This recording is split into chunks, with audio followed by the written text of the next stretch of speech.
Okay, guys, so this should be interesting. I actually have two cameras going. I'm going to show you what I mean. So I actually have two cameras going. I have one camera so that you can see my face, and I have one camera so you can see the work that I'm doing here on the counter. So those are going to be the two cameras that I have for us today. It's really weird. So I hope that this works out fine, but let me just start with my intro. So what I realized is I am really bad. Hey, Cass. I'm really bad at editing. I record for you guys, but I'm bad at editing. And a lot of times when I do things like make bread or cook, I get caught up in the cooking. So I thought moving forward, I would just do some cooking with you guys live. So today I'm going to do something I normally wouldn't do in my house, which is I'm going to make two types of bread. And because this is live, for example, I have a little one coming up. My children will be probably coming in and out and like talking. So this is kind of like Big Brother style. So we're going to make two types of bread today. You can have it. We're going to make two types of bread today. One's going to be a honey rubbed wheat bread. It's not a whole wheat bread, but it is a wheat bread. And the other is going to be basically sandwich rolls or personal baguettes. And I'm going to make them plain. A lot of times I will do fancy stuff with these breads, but I'm just going to give you the basic recipe today. And we're going to do the whole process together. So I might end up being here by myself for a little bit because we're going to be doing this whole entire process together. So I'm going to share my other camera with you. So there's going to be two cameras, like I said before. Oh, okay. So I'm going to try to watch the chat, but y'all, I'm really cooking at the same time. Like this is cooking for my family, so they're going to want to eat it. So I'm going to share my two. So these are my two cameras. So this lower camera is so you guys can watch what I'm doing, and this upper camera is so that you can see me. So I hope that works for you guys. So I have a bowl. I'm not worried about metal spoons, wooden spoons. I'm a very practical cooker. Like I'm just a mom, I'm just cooking. So I have a bowl and I'm gonna start with that. And the first bread that we're gonna make is going to be the French personal baguettes. And so we're gonna start with, I told you this was gonna be live. I'm actually live. What do you want? The Christian's eating my food. Oh, tell him he can't eat that down there. Biscuit too. Okay. All right. My son is eating a biscuit in my daughter's room. So I keep all of my yeast in a Tupperware container because I bake a lot of bread. I don't buy bread. I only bake it. And this is more yeast than a traditional recipe would call for, but I like a quicker rising bread. So I'm going to do 1 tablespoon and a half of yeast for this first recipe. And I'm going to take 3 cups of hot water. I'm just going to make my water as hot as my tap will get. And it's just tap water. Like I said, nothing fancy. I cook for a real family, so I'm not going to be using a bunch of overpriced ingredients or doing any, kind of show for YouTube. It's just going to be how I really make it here at the house. Okay, so this is a 1 cup measuring cup. And I'm going to do 1,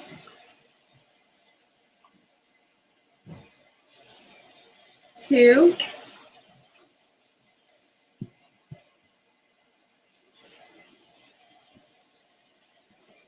and 3 cups, just like that, of water. And I'm going to go ahead and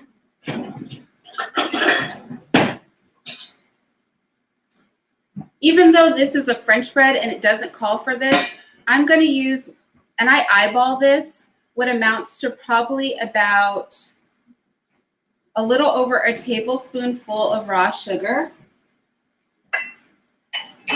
because I just like my yeast to be happy. So I'm going to start there.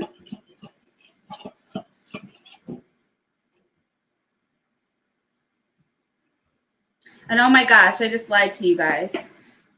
This base, so I just lied. This base with the 3 cups of water and the 1.5 tablespoons of yeast is going to be for our wheat bread. So I'm going to take this and I'm going to set it to the side, and I'm going to cover that bowl with just a towel and just let my yeast poof really well. Yeah, I know. And maybe my upper camera is not as clear but the bottom camera is the one that needs to be clear, y'all, because that's the one that all the cooking is going to go on. So then we're going to switch over to our sandwich rolls. So first bowl is our yeast poofing for our honey wheat bread. 3 cups of warm water, 1.5 tablespoons of yeast, 1 1/4 tablespoons of raw sugar. And we're going to be adding some other stuff to that too. We're going to be adding some honey to it as well, but just not right at this moment. So now we're going to prepare our yeast for our sandwich rolls. So we're going to do, again, an overkill of yeast, because I always like, if I'm not doing a quick bread, I need a quick rising bread. So I always use extra yeast in a warm environment. So I have 1 tablespoon of yeast. And I'm going to go ahead and just do 1.5 cups of water. Hot water. Like I said, I just do mine as hot as my tap water gets. So 1 cup. And then a 1/2 cup. Y'all, I normally would not bake 2 types of bread at once. So let's hope nothing goes crazy with this. I'm just going to use some, this says Kirkland and it says pure sea salt, but actually what's in here, I don't know if you guys can see it, but what's in here is pink Himalayan sea salt. That's just what I put in that container because the tub I have is really big and I don't like to do too much with it. So I'm going to go ahead and just do 1. And I eyeball my halves just because I've been cooking long enough to eyeball it, but you can also use a 1/2 teaspoon measuring spoon. So I'm going to do 1.5 teaspoons of salt. Again, this is for the French rolls. 1.5 teaspoons of salt. And I'm going to give it a little stir.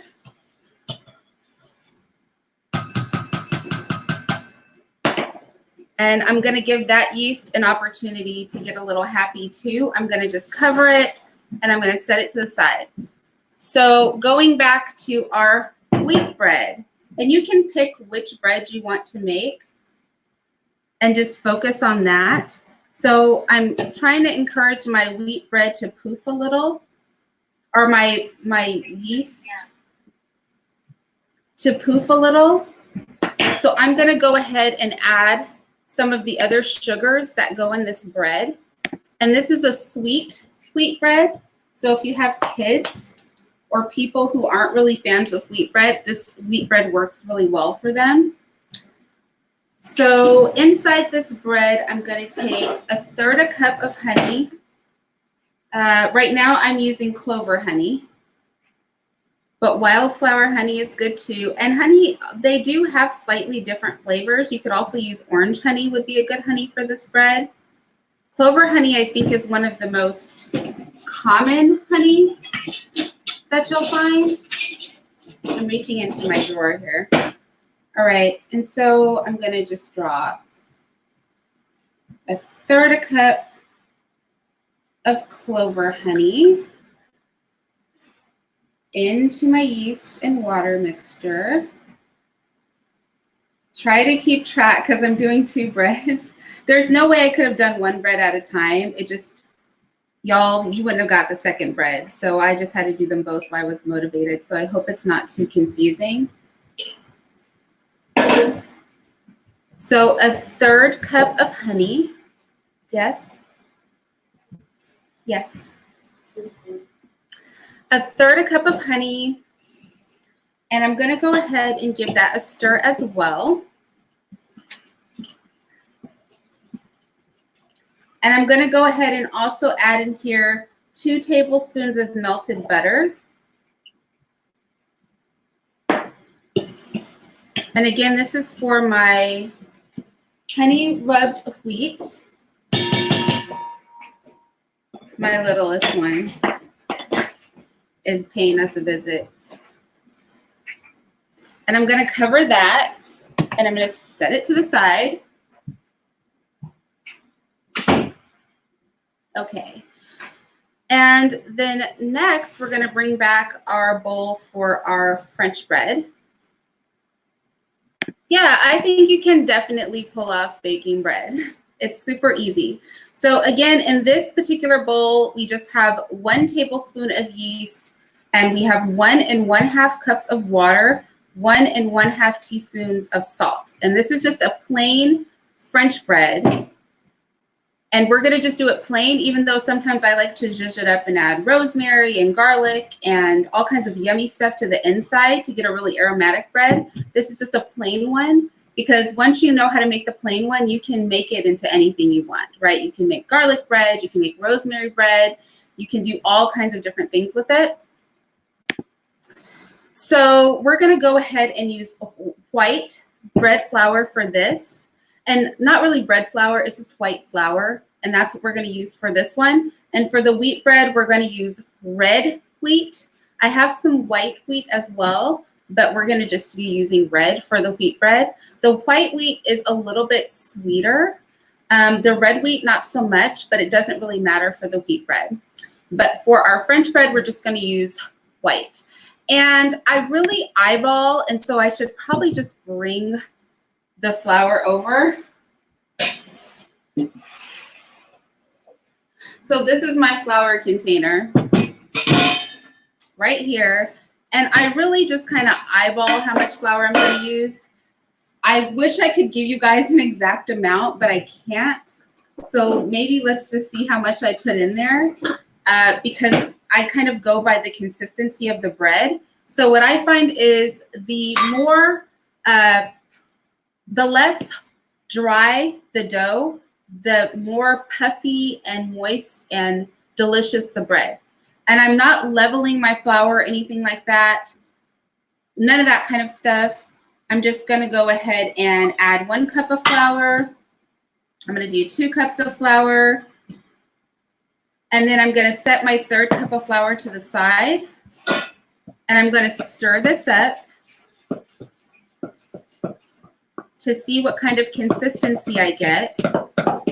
And you can see that the consistency that I have right now is it's sticking to the spoon, but it's really kind of like paste. Can I show this to you? It's kind of like paste. I don't want paste in my tummy, right? I want bread in my tummy. So this is not quite the consistency I'm looking for. I'm not going to turn this out onto my counter yet.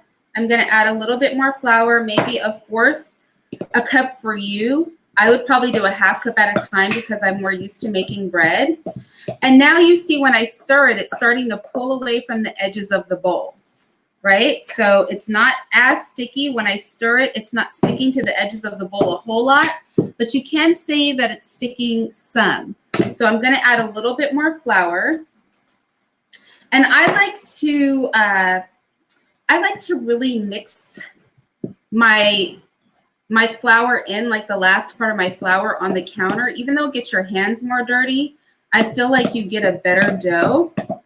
And if you're doing this with a bread hook, I actually do have a KitchenAid mixer over there with a bread hook. I just prefer to do it by hand. So here we are again. It's still pulling away. It's still really sticky. So I'm probably going to go ahead and dump that other 1/2 cup of flour, and I'm bringing out, I think this is my 4th cup of flour at this point. I don't think we'll use that whole cup at all. And I'm going to give this another stir. So far we've added 3 cups of flour to this dough. And it's not looking that great, but it'll look a lot better in a minute. And I'm going to go ahead and drop a little bit of flour on my counter. So I hope you guys can see this. And then I'm going to just turn my dough out on the counter. There's no way to get out of this messy part of bread baking.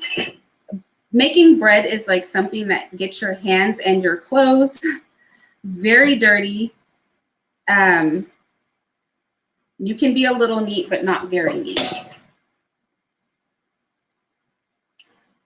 And so there we go. And I poured a little bit of flour on top. Now, because this bread is still pretty sticky, I'm not going to start kneading it really hard. I'm just going to take it and I'm going to fold it, trying to get the flour on the inside of the dough. If I dig my fingers or my hands or my palms too deep into this wet dough, it's going to get stuck all over my fingers and I'm going to have a mess. So at first, because my bread is really wet right now, my dough is really wet, I'm only going to be folding very gently. So maybe I can do it from the side. I'm taking it and I'm just folding it over like a sandwich. And that helps get some of this dough that's on my counter into the inside of my bread so that I can knead this bread without getting my hands more sticky and dirty than is absolutely necessary. The hands are going to get dirty. I just don't want a bunch of thick layers of dough sticking to my hands if I can avoid it. So I'm going to do this process, and this is by feel. So far I've used about 1/4 of a cup of that 4th cup of flour. And I'm just doing this by feel. My dough is starting to feel more firm. You can see that it's not sticking to my hands as I press into it. Although in the middle, it's probably going to still be a little tacky. But this is the point where I'm going to really slow down and really consider before I add more flour. Because if your dough gets too dry, you're not going to have a good bread at all. It's not going to rise right. It needs that little bit of moisture to be tender, to be fluffy, to be airy. All those things are needed. So I'm going to start kneading the dough. And maybe I should talk a little bit about kneading. I feel like nobody ever taught me how to knead dough. I feel like you kind of just do it the way you want. I don't know if you can really go wrong with kneading dough. I'm sure there's some, really uppity people who are going to be like, there's, a certain way that you should knead dough. I don't know. My bread comes out fine, and I've never taken a dough kneading class. So what I personally like to do is take my palms, push it in the dough, roll forward a little bit, fold over. Push it, roll forward. Push it, roll it forward, and roll it over. That's me personally. But when you have your hands in the dough, I think you can do whatever you like. And this is going to make 6 personal rolls of French bread. So you can either make bigger baguettes, but for me personally, I make 6 small baguettes. And then I'm able to serve like a whole personal baguette with each person's meal or as a snack with some olive oil or cheese or something. Something else that I want to say is that you can turn this into rolls, like actual rounds, even though we're not going to be doing that here. You could make it into pretty shapes. You could do a braided bread. The wheat bread that we're going to do in a minute is ultimately going to be a braided bread. You could turn this into hamburger buns. Anything that you want it. So this French bread recipe is really, really versatile. And it's a good way to seem like you know how to make a lot of different kinds of breads, right? Because you can do plain French bread baguettes. You can do, like I said, hamburger buns, sandwich rolls. You could do dinner rolls, right? French style dinner rolls. You could do rosemary bread. You could do garlic rosemary. You could do an Italian bread, all based on just how you season this. So I'm not going to add any more flour to this.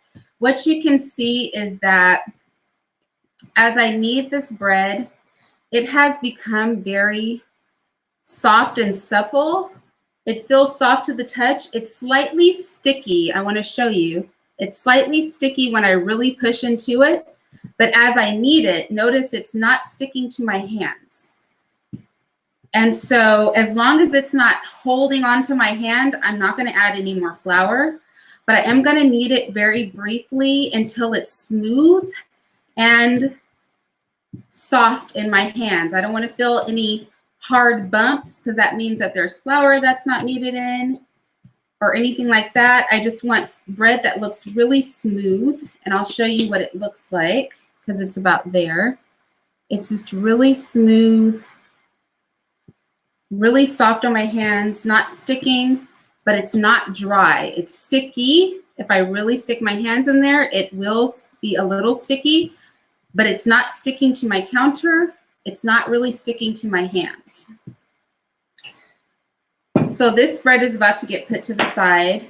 I'm going to take a little bit of canola oil. I just picked this up at Costco. And I'm going to oil the bottom and the sides of this bowl because my bread is going to raise in this bowl. And the reason we used a tablespoon of yeast is so that we can double faster. So we're not sitting here for 2 hours or an hour waiting for this bread to double. So if your house is warm and you follow that tablespoon of yeast, you could technically just get away with probably using a package of yeast if you wanted to let it raise a little bit longer. So I'm going to stick my dough in there and then I'm going to flip it over, right, so that there's oil on the top and the bottom. And then I'm going to take my dry towel and I'm going to cover my bowl and put it to the side. And then that yeast is on the rise, right? So I want to kind of show you if I can. Let me see. I'm going to use this right here. I'm going to show you what the top of my yeast looks like. So can you see? I'm going to see. Can you see how frothy? I don't know if I can show it to you. How frothy that looks.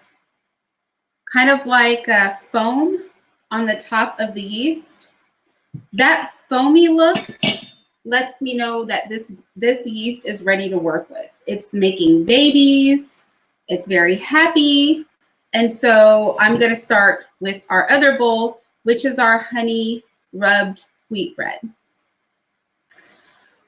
So with regard to our honey rubbed wheat bread, what we already have in this bowl are 3 cups of warm tap water. I just turn it as hot as it'll go on my tap. We have 1.5 tablespoons of yeast. We have a 1/3 cup of honey, a 1.5 tablespoons of raw sugar. Now, I want to reiterate that this is a wheat bread. It is not a whole wheat bread. I'm going to cut this bread with white flour. So it's going to be a little bit over half, like 75% wheat, and the rest is going to be white flour. You don't have to do it that way, or you can do half white, half wheat. It's like totally up to you. But it's not a whole wheat bread. I think, like I said, it's a good wheat bread for people who don't love wheat bread. Also, wheat flour can tend to be more expensive than white flour. So if you really want a wheat bread, but you don't want to spend a ton of money on white flour, then you can do 5 pounds of wheat flour, which will run you about $5 for the average flour, and then 5 pounds of white flour, which will run you about $1 to $2, depending on the brand of white flour. And then that will allow you to make a more healthy bread that your kids will like, because children often have a hard time with 100% wheat bread. So that's just some food for thought. So I wanted to explain that but you can make this recipe with 100% wheat bread. We just aren't going to do that today. So I'm going to go ahead and start by first adding about 1 tablespoon of salt. And I'm using pink Himalayan sea salt, but you can use any kind of salt. I wouldn't use the iodized, what's it called? Iodinized I wouldn't use that salt. You can, but maybe I would. I don't know, like flavor wise how a teaspoon of that would be. So I can't speak to that. But if you have something like sea salt, pink Himalayan salt, those are really the only two salts I use. That's what I use, a teaspoon of those. But you might have to modify it if you have a saltier salt or a less salty salt. The salt just is really to bring out the sweetness in the bread, in all honesty.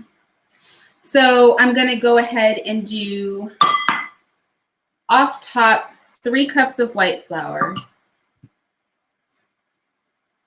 And then I'm going to take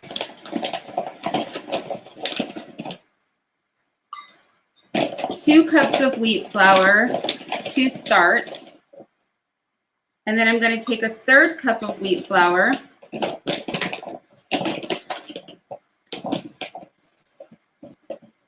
And I'm going to sit it to the side. And I'm going to go ahead and mix.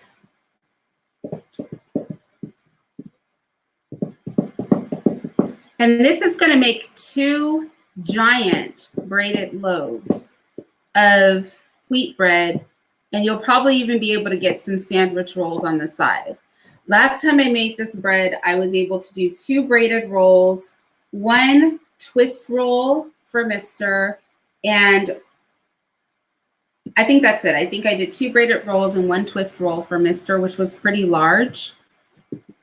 So you could probably, with this bread, this is a great bread. You can make sandwich bread. You could make bread rolls. You could make a loaf of bread. You could make a braided. Like you could get several loaves of bread out of this, depending on how big your loaves were.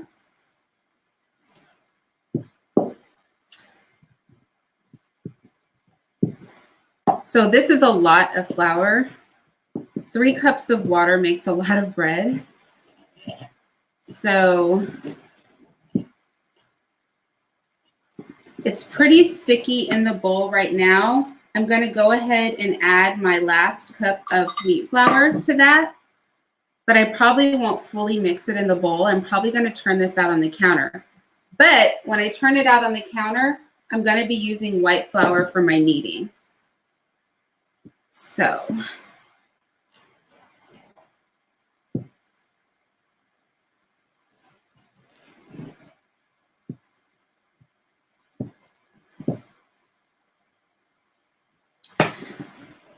oh, and one other thing, this is going to be something a little bit different, but let me just show you guys what I'm going to do.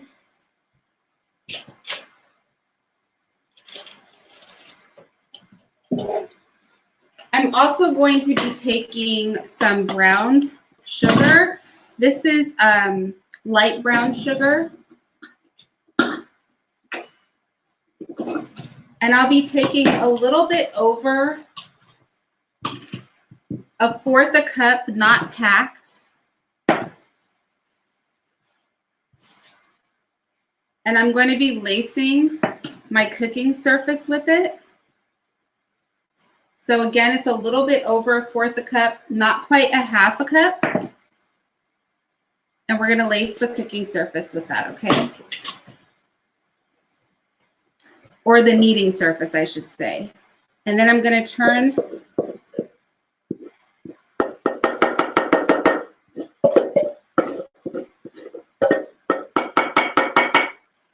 my bread out, or my dough out.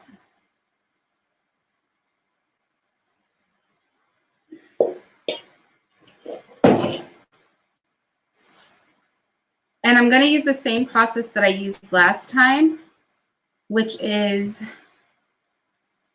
you know what would probably be fun to do with you guys? What I've been wanting to make for my kids, but I haven't made it. Well, I did make them. That's not true. I did make them maybe about a month and a half ago. Cinnamon rolls. I think doing cinnamon rolls with you guys would be pretty fun. I am pretty into cinnamon rolls. I'm into all things sugar. So you can see this is a lot more dough. And it's looking like a lost cause now, but trust me, this will all work out. With kneading, all things are possible. So we're just going to knead for dear life, and it will slowly pick up the sugar and the flour on the counter, and this is going to be beautiful. This bread is so delicious, you guys. Like, honestly, this is some of the most delicious bread that you will make. It's so robust and rich in flavor. Just really a beautiful bread. And as you can see, almost all of what I had on the counter is now on my bread. But I'm going to keep kneading, and my bread is actually too sticky right now. I think I might need a touch more flour as I get to the center of this. Yeah, it's too sticky. It's like sticking to my hands. So we're going to add a little more flour and a little more on top of that probably. So I think this would be my 4th cup of white flour that I'm working on. I think I was at 3 cups of wheat flour, and then I'm halfway through my 4th cup of white flour. And I think initially, yeah, so I think that's where I'm at. But you can see once this bread gets kneaded that it's still a really beautiful brown color.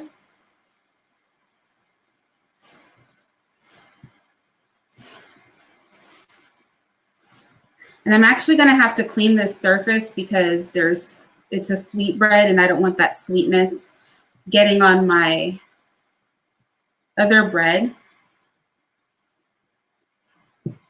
when I turn it back out on this surface. Okay, so it's still too sticky. So I'm going to go ahead and add a little bit more flour.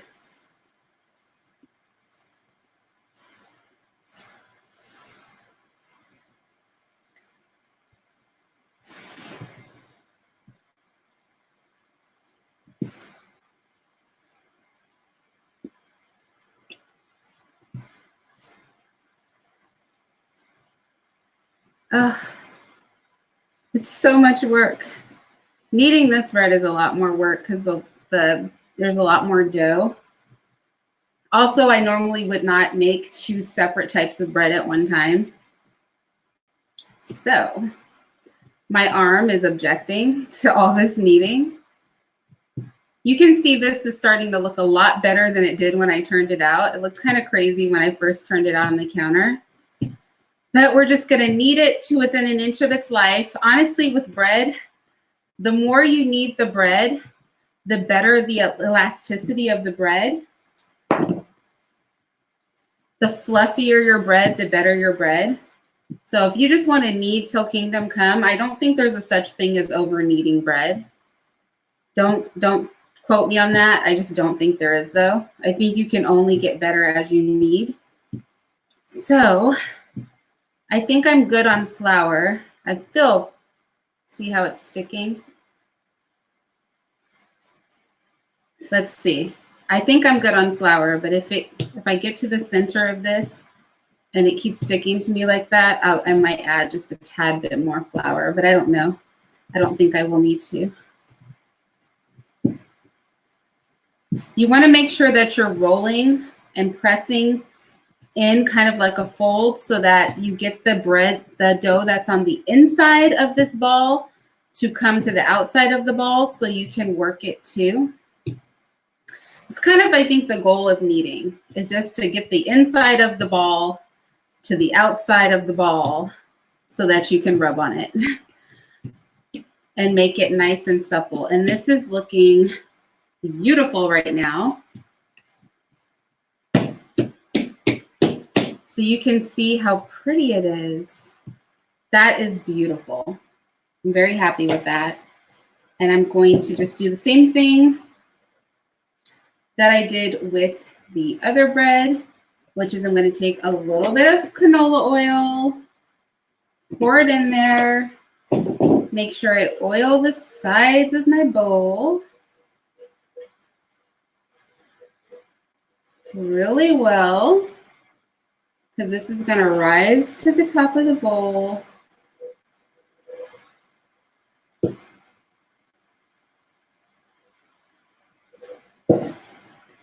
Like so. See how it's sticking to my counter? That's why I said I thought I might need to add more flour, but nope, I was able to get it up, so all's well. Okay. I throw it in there, and then I'm going to flip it, just like with the other one. And then I'm going to cover it. So this is our second bread on to rise.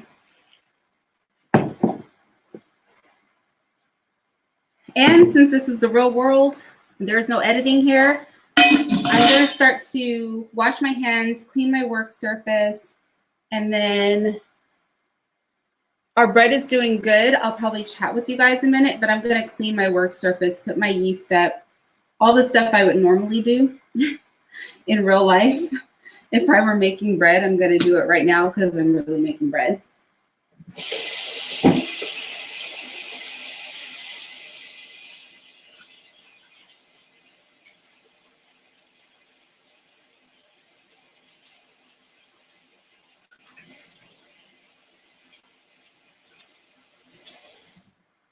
So if Amazon has yeast on back order, I'll show you the yeast I use and I'll tell you where I get it from.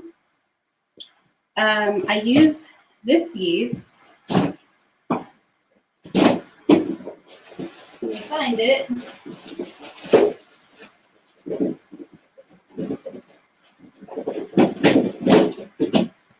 So when I buy my yeast, I buy it by the pound. This is sad, right? I have a lot of yeast in this Tupperware, but I have more yeast. I buy it by the pound, and I think I get 2 of these per, and I get these from Costco. So if Amazon doesn't have it, maybe Costco will have it, possibly. That's just, you can try. I don't know that it'll work, but you can definitely try.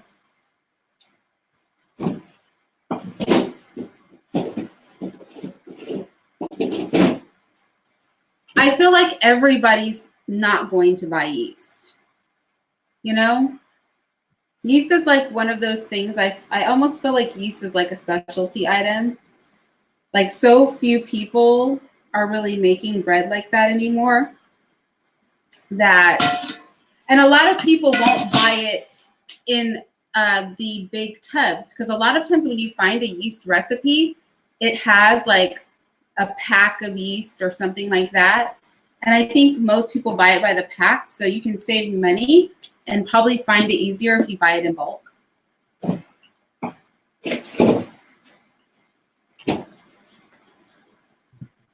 Yeah, toilet paper. Luckily, I started prepping for this situation months ago because my ex-husband was like, you better go prep. And so I did. I was like, okay, well, if you think it's important, I'll do it. So we were prepared. But even with me prepping early, I have so many people in my house that it is kind of a little bit frustrating that I can't, for example, like flour. I was so happy when my son was able to acquire 25 pounds of wheat flour for me. It was really difficult. I hope you guys are trying these recipes as I'm making them, or that you will try these, because these are really simple and delicious breads.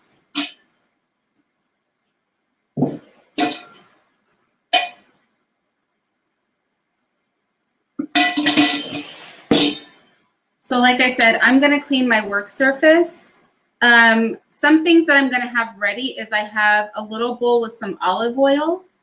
I'm going to need that for both breads. With French bread, you normally spray it with water as you bake it. I'm not going to be doing that because I have kids, and if I had to remember to go and rotate and spray my bread, it would never happen. So I'll show you what I do with my French bread, but I just rub with my hands. I don't even like using a brush. Olive oil on it. And the other thing that I'm going to have in a little bowl is going to be a little bit of honey, because that wheat bread, we are going to rub a generous amount of olive oil and honey on it. And then we're also going to rub a little bit of salt on it. Or we're not going to rub, but like sprinkle a little bit of salt on it.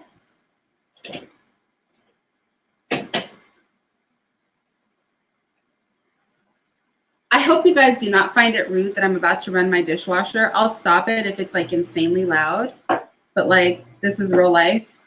And in real life, I need to run my dishwasher because I hate doing dishes by hand if I don't have to. I'm also going to just take a little bit of salt, not 1/4 cup of salt. I'm just putting a little bit of salt because I want to put my salt on my bread with my fingers. So I'm just taking a wee bit of salt, maybe 1/4 teaspoon, not a lot, maybe 1/2 teaspoon.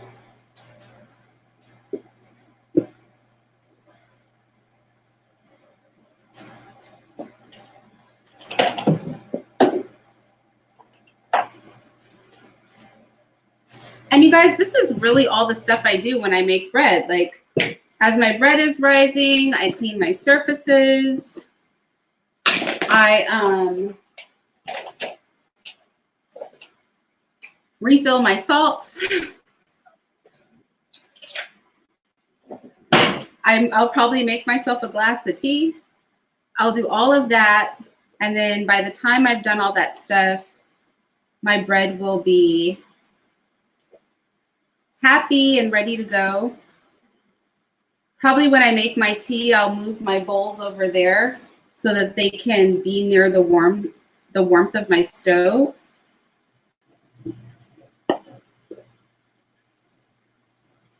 So this is what I was saying, like, even though this says sea salt, but I have pink Himalayan sea salt in it. It's just too much to have to deal with this big container.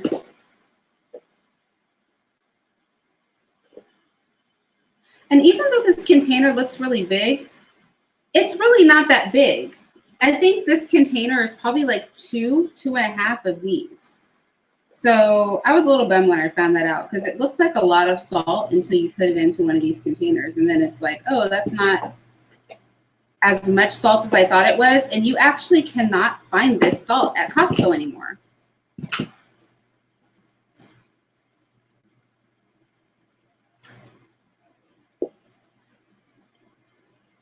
Oh, yeah. See, Uppity Unicorn, I don't even bother trying to paint my nails. First of all, you know what? Nail paint doesn't stay on my nails. Whenever I try to paint my nails, literally within 24 hours, even if it's the gel, it comes off. I think my nail beds are just really oily. And I don't wear fake nails. Like back when I was like in my 20s, I wore fake nails. I just found that they made my nails really thin. And I always found like, I don't care what anybody says, no matter how much you wash your hands, underneath those nails gets a little bit dirty. And that I find disgusting. So as I got older, I don't have any nails. Like my nails are gone and I just wear them natural and I don't paint them. I actually think Mr. Yes, you can have it. That's your last one. I actually think Mr. prefers my nails not painted because that's what he'll say. He'll say, don't put polish on them. So that works out for me.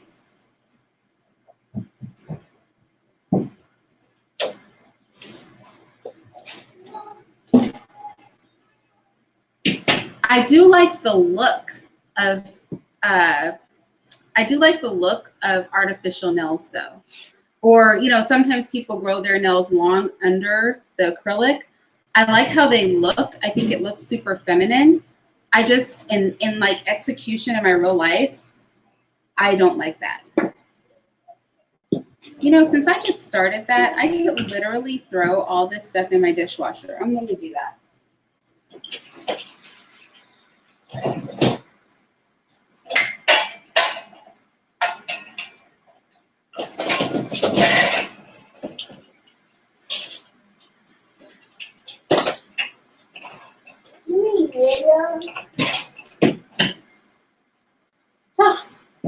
I think that was a good idea I just had.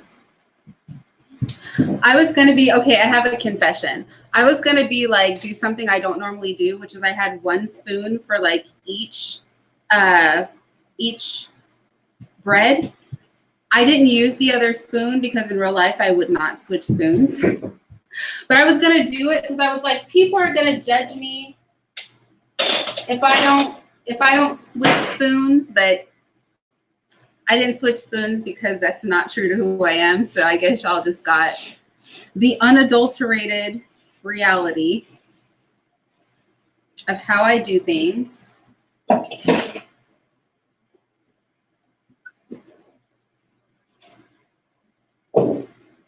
Oh, and this t-shirt is not my t-shirt. This is actually Mr.'s t-shirt. This is not the school that he went to. I won't go into the story of why we have this t-shirt, but he has several of these. You'll see me also wearing like some other Washington State stuff. It's always his stuff. He actually made me wear this. I had like on a different t-shirt and he was like, wear this one. So that's why I'm wearing it.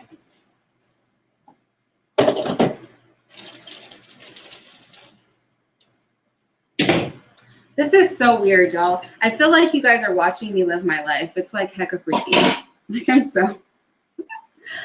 it's so bizarre. Y'all watching me like this.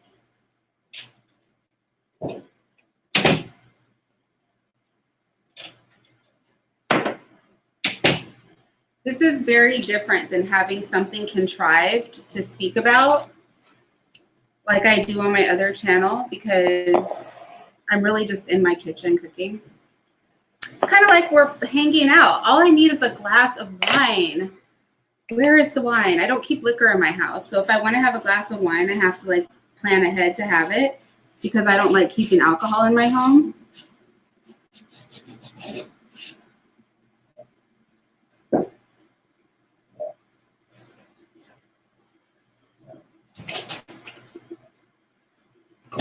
All right, hopefully I don't spray my camera that's down here. It says Lysol, but there's actually 409 in here. It's just that my 409 bottle that I would have refilled because I bought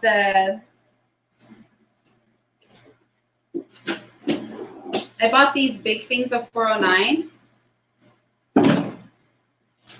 to like refill my 409.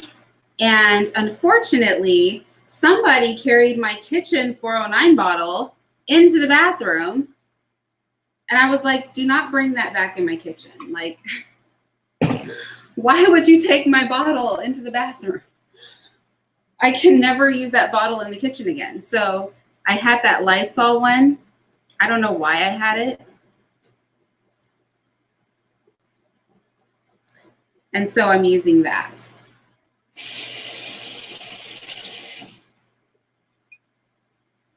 This is really not the cleaning portion of this. This is just getting all of this stuck on dough off. Oh yeah, 1D Forever, did you catch the beginning?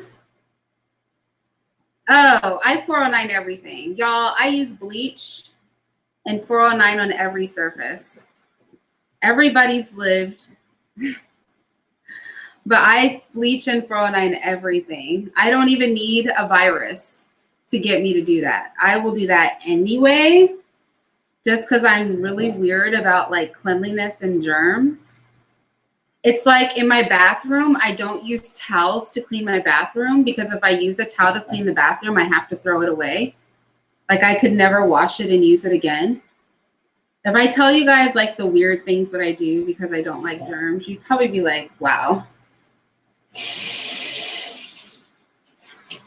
I've got questions for you, Irene Yvette. Like, why are you living your life like that?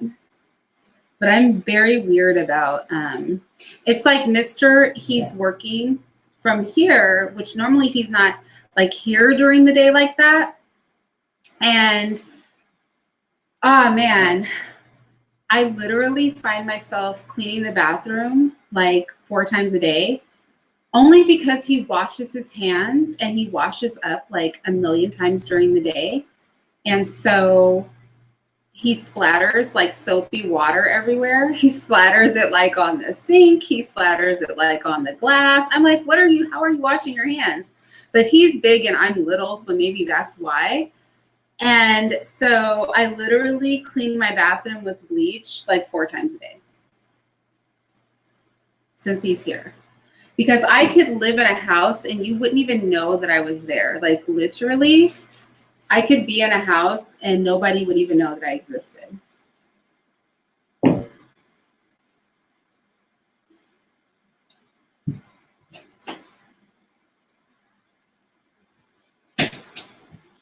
Okay. So now I have a nice, Now I have a nice clean surface that I'm going to turn my bread out on in a minute, but I'm going to have a glass of tea if y'all don't mind.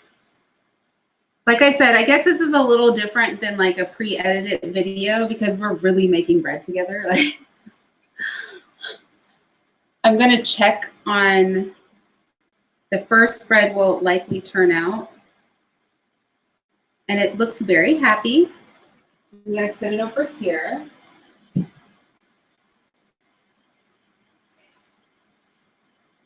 And our wheat bread actually is the happiest of the two.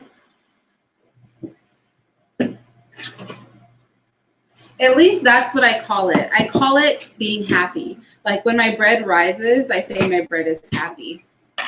That's because I have so many kids. So I translate my cooking for the children. So like the bread is happy. We're gonna wait for the yeast to get happy. It's very corny. I'm so much a mom. This is what 25 years of motherhood will do to you guys. 25 years of motherhood, you start saying things like, my yeast is very happy.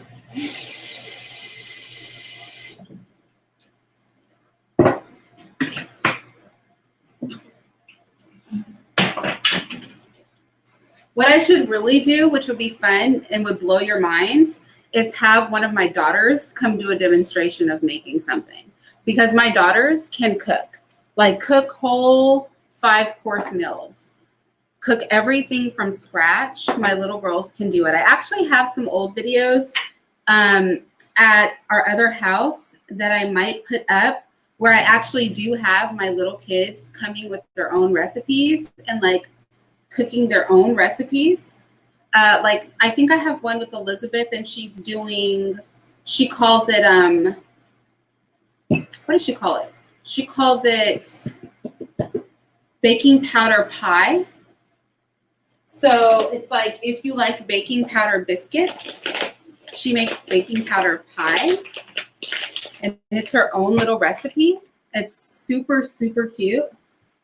All right, this is my teacup.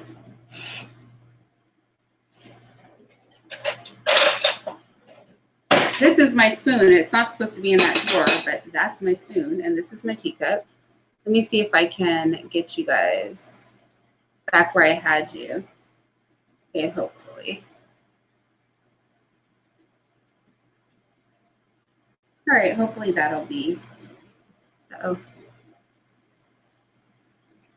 hopefully that'll be good. Okay. And I think I'm gonna have mint tea with lemon. Guys, what? I'm gonna share something with you just because we're waiting for our bread.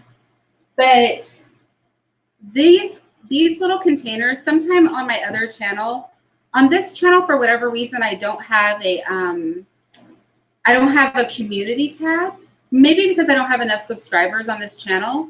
But on my other channel, I have a community tab. And sometimes when I bake things, you'll see like these pieces in the background. And these actually belong to my mother.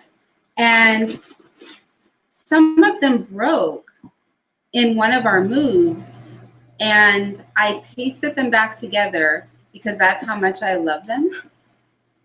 Just because they were my mom's. And you guys know my mom died of cancer. So anyway, fast fact. I like to make my pictures look pretty, but I actually just love those things because they belong to my mom. So sometimes you'll see pictures of like food or like cute stuff with the little owls.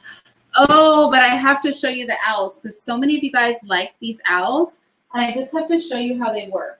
Because man, oh man, are these like flipping the cutest things ever. Okay. First of all, I've got to show you what my daughter made for the owls. It actually goes on this one. So Isabella made me this. How cute. It's like a little snowflake heart. And it says, Mom, I love you. Mom, I love you. I am happy. Hip, hip, yay. Hip, hip, hooray. It literally says that. It's so adorable. My children are so cute. You can't see it, but like all on the side of my fridge, I have like pictures that they put up. So anyway, these are actually measuring cups, you guys. I got these from, so these were my mother's as well, but I bought them for her. Because my mom used to love to cook and bake, and she loved owls. And so these are actually measuring cups. So this is like 1/2 a cup. Like if you filled up this owl's head, it would be 1/2 a cup. I never use them because they're far too delicate. Like this one is 1 cup. Like the little bottom part of its body is 1 cup. But they break really easily. And actually we have an odd set. Like I have 2 of the big ones because I was carrying my baby in her house while she was still alive and I knocked these over and broke them. So I went to World Market and bought her another set. Oh, my tea's done. Or my water. I'm too lazy to squeeze a lemon right now. So I'm just going to use lemon juice.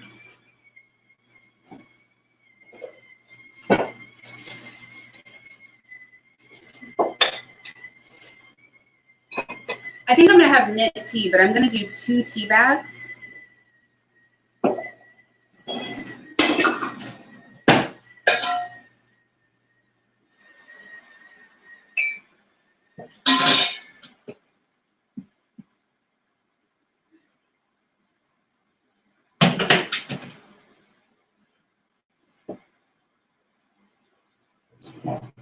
Yum, that's gonna be good. So anyway, so these are all measuring cups. How cute is that? This is like 1/4 of a cup. This one is 1/3 of a cup.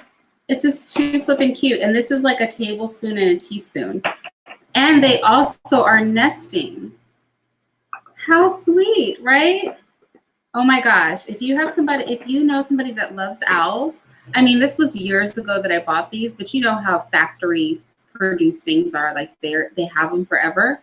If you know somebody that loves owls, these little nesting owls are so cute and they're functional if you're not clumsy. Like I'm too clumsy and these are too delicate for me to actually use them as measuring cups, but they are measuring cups. How sweet is that, right? Anyway, now when you guys see my pictures, for those of you who are subscribed to my other channel, when you see my pictures and you see the owls in the picture, you'll know the story behind the owls and why I like to have them in pictures.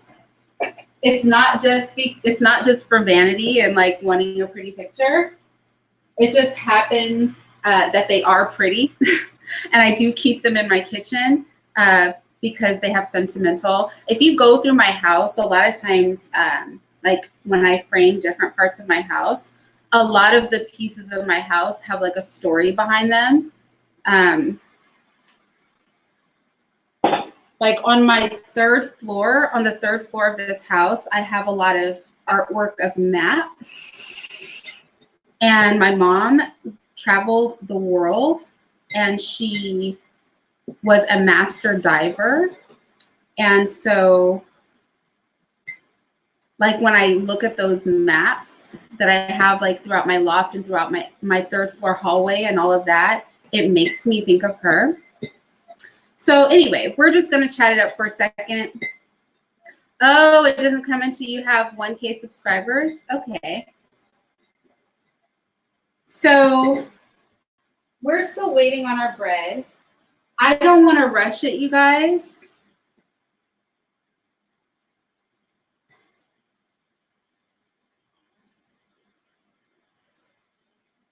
So I'm just gonna have my tea, and I'll also probably answer some questions you guys have asked me. What do you guys think about that? Because I've had some people ask me questions while we're waiting on the bread to rise, and I can probably answer a lot of the questions that people have asked me.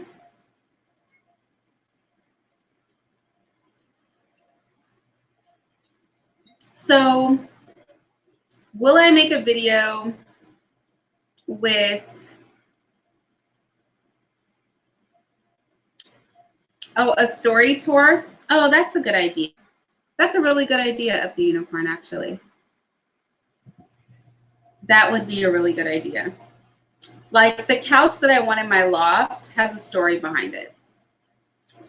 And maybe I'll film us struggling to get it to the 3rd floor because I think it's too big to get up the staircase.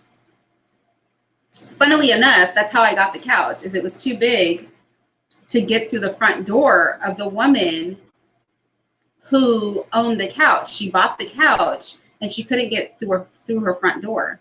And she loved the couch so much she couldn't return it.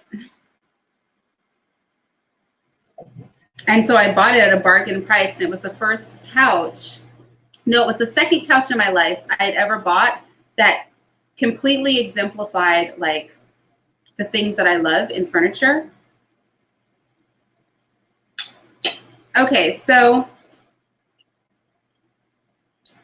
I've already prepped some stuff. When I tell you guys I'm not a fancy cooker, while we're waiting on the bread to rise, for those people who are like legitimately trying to make this, what I'll say is that we have a pan. This is actually a cookie sheet, and I've lined it in foil. I have parchment paper, you guys. I just don't use parchment paper. I don't really like it. So I don't use it. I prefer foil, but you could be like more legit and use parchment paper. If you're into that, I'm just not. And I lined a cookie sheet with parchment paper. And that is where we're going to lay out our 6 baguettes for the French rolls. The dough is almost doubled, so it's about time almost for us to go ahead and work with this dough. I'm sitting it a little bit close to, like I told you, I moved them over there because I knew the stove was going to get a little bit warm. So we'll start with the French dough. We're going to turn that dough out onto this counter. We're going to let it rest. So the French bread will go pretty quick, but the fun one to do is going to be the wheat dough that's braided. That's going to be the one that's really fun. Okay, so back to what I was saying.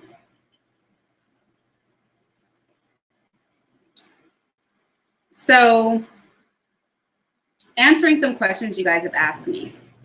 I hate to really put this in this video, but we're killing time, so I'm going to do it. Somebody asked me, like, what methods did I use for my autistic children? Because for those of you who don't know, I have many children, and 2 of my children have Asperger's. And I actually, for the 2 boys that have Asperger's, we went 2 different routes with them. And so I'm just going to speak of one of them because I think this was probably the wisest choice that I made. And he's actually the reason that I started homeschooling. So a lot of you guys probably know that I homeschool my children. And the reason I homeschool my children is because my second to youngest son has Asperger's. And he did not speak until he was 3, going on 4. So he didn't speak for a long time. And what I noticed is the regional center in California, we have like regional centers, and the regional centers are who help you essentially like give you supportive services and stuff like that if you have a child that has Asperger's. And so, hold on. I don't think you guys need to watch me drink my tea. So I'm going to do this. Okay. So the regional centers are who give you support if you have a child that has Asperger's. And I noticed when he was doing speech therapy and he was, preschool age, and we were dealing with the school district, all the kids were on drugs. Other than being on drugs, like all the kids, they would pander to their disability. So when you have a child that has Asperger's, and I don't even want to call it a disability, because quite frankly, I have found that children with Asperger's are basically geniuses. But I'll get to that part. So they like to pander to their behavior. And also everybody that he was around did not have Asperger's. Like some of them had other conditions. And I felt like he was picking up bad behavior, like being in that environment. So I decided to pull him out and homeschool him. And I also decided to stop tolerating some of the comfort behaviors, because people with Asperger's, children with Asperger's, they have a lot of things that they do to help soothe themselves and bring them comfort. And I made him stop doing those things. So for example, he liked to line up cars, and he really insisted on taking the little tiny toy cars everywhere with us, like a lot of them. And anywhere we were, he would line them up. And I was so brainwashed, I would even carry a mat, like a little road mat, around with me so he could sit down and line up his cars wherever we went. And people tolerated it because he has Asperger's. So you're not going to tell him no. You're not going to be like, no, kid, you shouldn't be doing that, right? But I stopped doing all of that. And I tried to get him to like reharness that focus on vehicles. Like he'd hear a fire truck and go crazy and start like running to the window, and it didn't matter. He would be in the bathroom and he would like run out the bathroom, And I started to readjust it so that I would say, oh, well, cars are so interesting. Vehicles are so interesting. I wonder how they're built, right? And so that got him into reading and researching how things were designed and built. And then he started to make little small paper models of other vehicles. And then the next thing I knew, he was reading books on nuclear fusion. And now I don't homeschool him anymore. I homeschooled him until he was 11. Now he goes to a technology charter school where he learns coding and robotics engineering and stuff like that. Now, all my other children are homeschooled, but that was his route, right, that he took. And that's really how I handled it. I just didn't pander to, like, the world's not going to operate on a schedule for autistic children. The world's not going to care that your child is autistic. The world's not going to modify itself for your autistic child. So to me, the best way to deal with a child with autism is to teach them how to function in the world. And also something is, I never told him he was autistic. And I never allowed anybody else to tell him. And I never told people around me unless we were in a situation where I needed them to understand what his behavior was. I kept it to myself because I never wanted him being treated differently or having a stigma attached to him because people knew he was autistic. And I tell you, even professionals will meet him now and they cannot tell that he has Asperger's unless they know him personally because of treatment or things like that. And that worked for me. Now, granted, autism is on a spectrum. Asperger's is on a spectrum. Everybody's child's functionality is different. But I do think we have a lot of control as parents because I went through from a nonverbal child who literally could not function in a regular setting at all to a child that is just brilliant in his own right. And where we took things that people would look at as deficiencies and we actually said, you know what? If he's so interested in vehicles, we could get him into robotics. We could get him into engineering. We could get him into something where he can still be him. Like, I don't need to change him. Nothing's wrong with him. But I'm not raising him to be dysfunctional. I feel like autistic children are often raised to be dysfunctional. I feel like society is always looking to drug somebody or label somebody or treat somebody like they cannot achieve. And I just refuse to do that. And when I saw that he was doing that, when I saw that the school system was doing that with him, that made me homeschool. And I've been homeschooling ever since, right? So he's a teenager now, and I have 3 little ones that are still in my home, and I homeschool all of them, as you guys know, because I learned that lesson, essentially.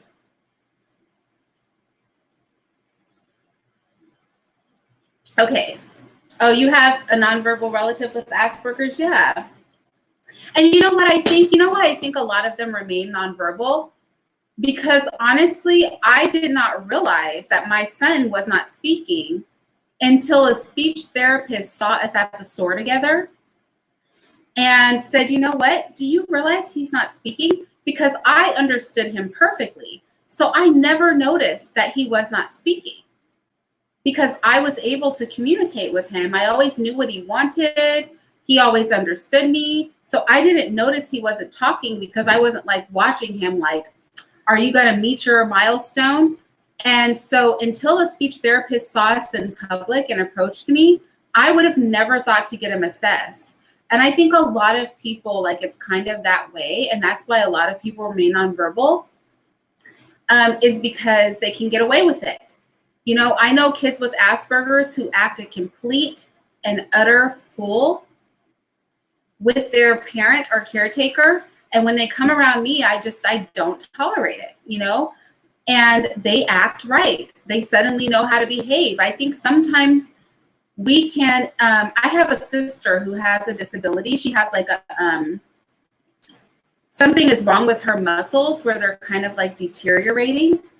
And I remember her, and I just call her my mom though, but I don't want to confuse you guys by saying mom, because you guys know my birth mom, my biological mom, has passed away of cancer, but I also call my stepmom mom. I don't call her stepmom. So she came with my sisters, my 2 sisters. And my sister who has a disability, so when we were little, it always sounded like she had spit in her mouth when she talked, and she used to get in trouble for it. And that was really the early signs of her muscles deteriorating in her face. And then they started to deteriorate in her arms, so she can't really use her hand. So mentally, if you can imagine this, mentally, she's perfectly normal. Like nothing is wrong with her mind, but her body doesn't work properly. So it's hard for her to walk. She can't really use her arms, or her hands are kind of curled. She can't speak. So she knows how to speak, right? Her mind, she's not retarded or anything, but her muscles are so weak she cannot use them. So it's hard for her to swallow, chew, any of that stuff. Anyway, why am I telling this story? So I had a glass of wine on my counter, or on my dresser in my bedroom. And I went out with, I think I went out with my mom. Yeah, I went out with my mom, and I left my 2 sisters here with the kids. My sister's kids, my baby sister's kids, and my kids.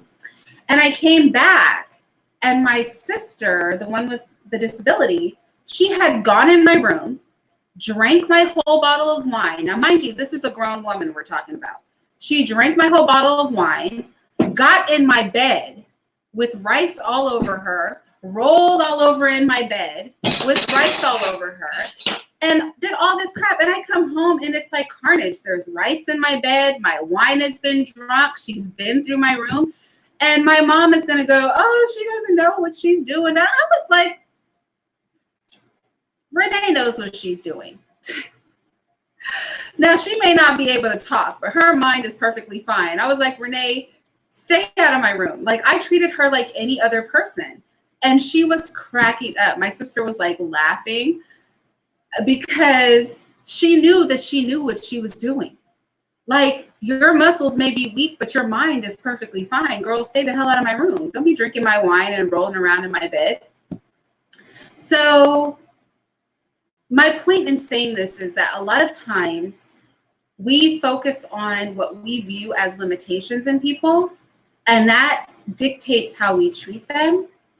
And that can be problematic, especially if you have an autistic child. So to just summarize what I did with my child, right? With my child, is I chose to treat him like a regular person and in no way indulge that autism. I chose not to label him, and I chose to demand excellency and normalcy from him, because I recognize that I will not always be here to modify his world. And so he has to be able to function around people who aren't going to care. And I did not want to handicap him, and I didn't view something as wrong with him. I just viewed him as different. Like, honestly, we all don't have to be the same. Like, you don't have to slap a label on something every time somebody doesn't think the way you do or doesn't act the way you do. It doesn't mean something is wrong with them. And that's just how I chose to approach it. Yeah, not broken, just different. Exactly. But y'all, I was real mad at my sister. She was playing too many games, and I was done with my mom. I was like, Mom, if you don't stop trying to stick up for this girl, now you know this girl knew she had no business drinking my wine. My mom was like, she didn't know it was wine. I was like, really? She's probably drunk right now. You know she doesn't drink. She's probably tipsy. She drank a whole cup of wine. You know, 2 glasses of wine will get a regular woman tipsy. So a woman who's never drank before, Renee knew what she was doing. I was so done. Okay, so I think our bread, our dough is ready to roll out, but I'm gonna finish my tea first. Right, she was laughing because she got caught. I was so done with her. I was like, girl, I will beat you up. Like, we will fight. I was mad because you know what? My blankets are dry clean only. I was truly tight. I was actually mad at her. I was not freaking happy, okay, about the fact there was rice in my bed, y'all. Rice, cooked rice in my bed. I was literally pissed off. Anyway, don't get me thinking about it. My whole point was, I don't care what's wrong with the person. I'm going to treat you like you have some sense, okay? You will have to actually be retarded to be treated differently by me. A physical disability is not going to make me feel any kind of way about you. I'm going to treat you like a normal person. You're going to need to have the mentality of a 5-year-old before I'm going to really make concessions. Okay, let me bring over our French bread dough. It's pretty much doubled in size. I'm excited about this. I'm going to finish my tea, and then I'm going to turn this dough out on the counter, and we're going to make some French bread. And then we'll do our braided wheat loaves, which I'm really looking forward to because those are more fun than anything. Let me go ahead and put, let me go ahead. Let me put both of my screens back on. Oh, wait. Yeah, there we go.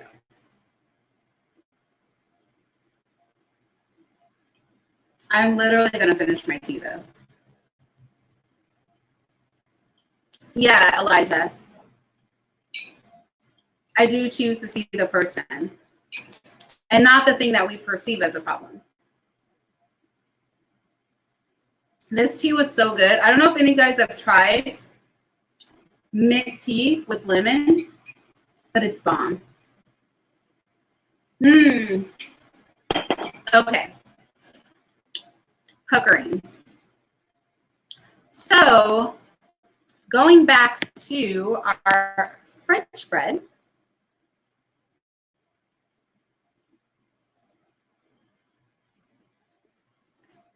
we have it doubled in size in our bowl. It's pretty much here at the top of the bowl, which is exactly where we want it to be.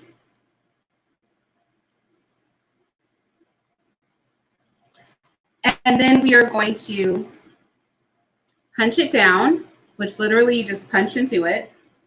And then we're going to pour this onto our counter.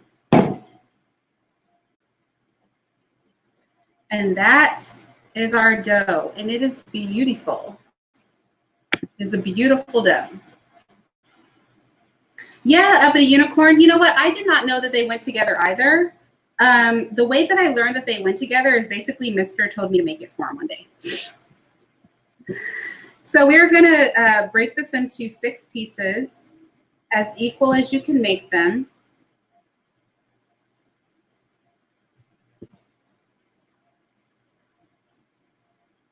One, 2, 3, 4. Oh no, did I lose focus? Okay, there we go. 5, 6, all right? And each of these 6 pieces, we're gonna individually roll these into, my sleeves are falling. We're gonna roll these individually into a smooth ball.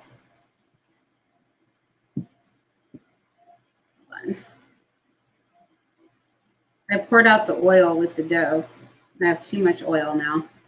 I don't need that much. Okay, there we go. We're gonna roll these each into a smooth ball, all 6 of them, one at a time. And then we're gonna take each ball after it's rolled, and we're gonna sit it to the side. It's actually really hard to knead such a small dough ball. It's much easier to knead big pieces of dough than this small little thing. And the bread right now, this dough is super soft. I mean, it's really soft. It's crazy. It's just, you can tell this is going to be delicious. It's the perfect consistency. So I have a smooth little ball that I'm going to sit to the side, and I'm going to cover it. Okay? And then I'm going to work on dough ball number 2. And you guys can just sit with me because we're really making bread here. Like I said, this is unedited. So you guys can just sit here with me as I do all 6 of these.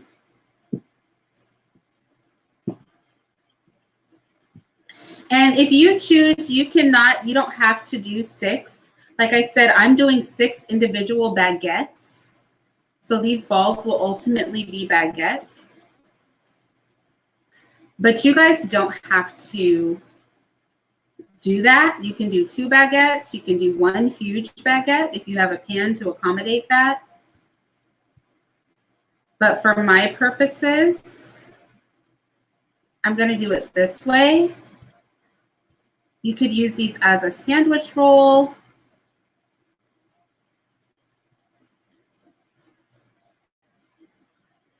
So that's my second ball. It's perfect. And it's going to sit there covered. Then we go for ball number 3.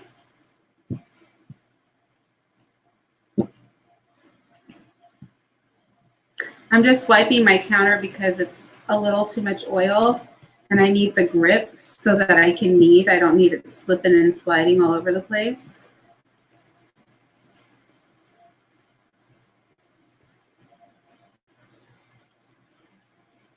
All right. That's literally the least he can do. I mean, at least he's washing his hands, but my goodness, I'm like, the soap is everywhere. He's a whole bull in a china shop. He really, really is. And he's exceptionally clean for a man. It's just like, I guess, big hands and soap. My bathroom needs to be 5 times the size for him. Okay.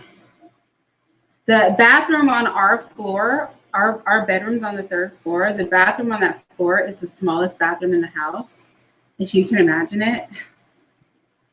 So literally one of the smallest bathrooms I've ever had. It's so frustrating. Okay, we're on dough ball number 4.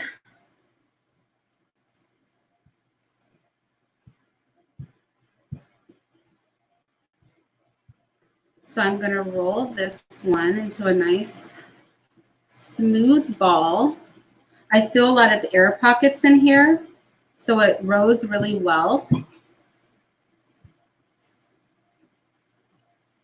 You guys can see I have really good children because they have come up here for oranges and things, but they really haven't bothered me by some miracle. I don't know how that happened because typically my children would bother me. They're not exactly known for their non-botheringness. Okay, number 4. And I'm just making sure to keep them covered.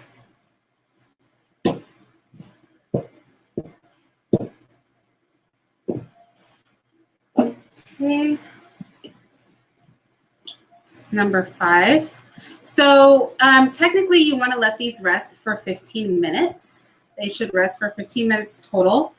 And that's how you would do it.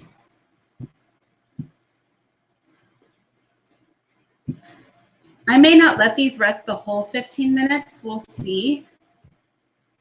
Just because I kind of want to wrap this up. Like I said, I normally wouldn't do 2 breads at once. But maybe y'all will be making dinner with me too. Bonus, we can make dinner together. Because we're bleeding into my evening routine. I think I'm going to do a simple dinner though. I have some guacamole that I made, so here goes another ball. It's like they heard the word dinner and they came. Did you guys hear me talking about dinner and then you came? No. I'm still live. What do you want? We can establish an item charge. What does he want to do? Okay, don't tell me. Don't tell me. I don't want to know. I take it back. Tell him I said you guys take turn picking. You pick, and then he picks, and then you pick. She gives the long stories, y'all. The longest stories ever. Okay, so this is our French bread. This is not the one I'm excited about, though. The one I'm excited about is the braided wheat. That's the bread that I'm really like, can we make it already? Because I'm very excited about that bread.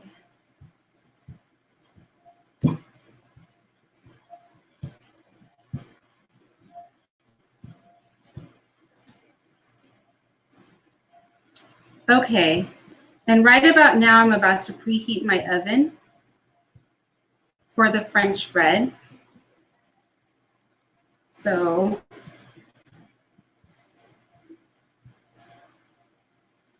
we have another perfect ball.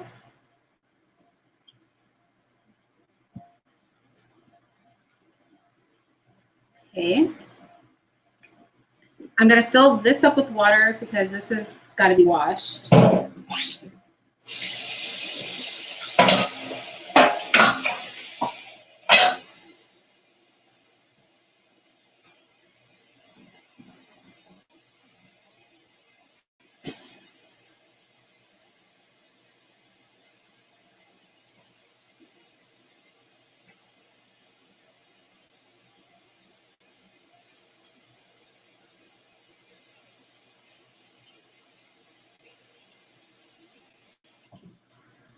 I really want another glass of tea. I cannot lie. So I think I'm going to make another thing of tea for myself.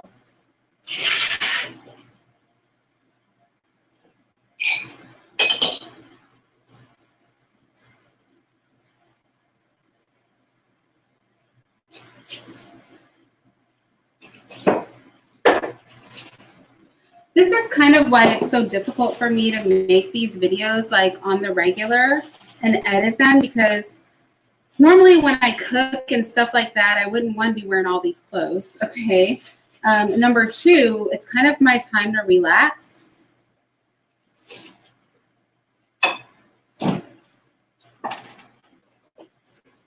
And have a little time for myself. And I didn't want to keep telling people like, yeah, I'm going to make that video. I'm going to make that video and not do it.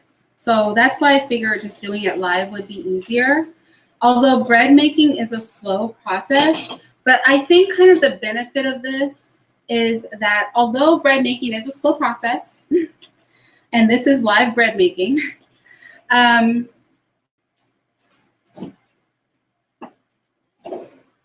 benefit is kind of, you guys could literally make the bread with me. Sometimes I think with an edited video, it's like you only get to see the steps. So you see certain steps and maybe you can't move quick enough with the video. So you're like pausing and stuff like that. I think with this video, you could literally go back to the beginning of this and start with the ingredients and just literally make bread with me the whole time. And then you could be sure at every single stage, because you're not missing anything, if you did the right thing, what you should be looking for.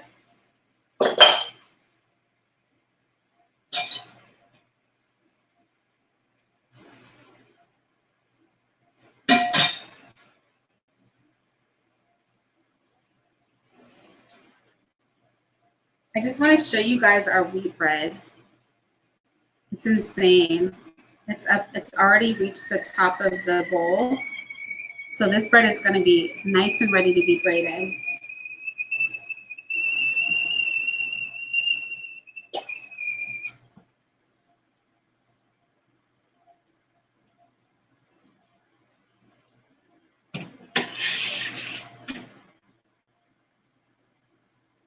I'm sitting it close to the heat of that burner because I think it'll be nice. Okay, so let's preheat our oven.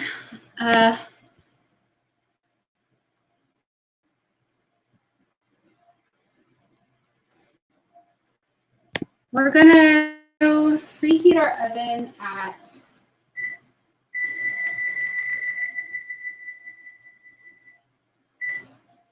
450 degrees. I'm gonna let my tea steep a little bit and we're gonna roll some baguettes. So I hope you guys are ready to roll baguettes. Since we're doing 6 of them, if you don't get it the first time I do it, you will have 5 more times to watch me do it because I am making 6 baguettes. All right, so I'm gonna let that steep.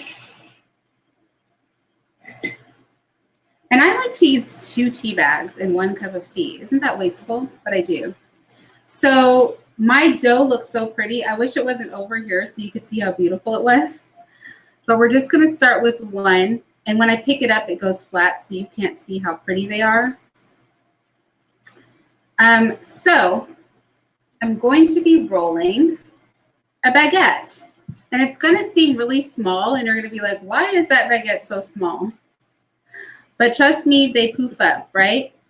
So this is the baguette, and I'm rolling the ends. Oh, you can't see the ends. Ooh, okay. Let's see.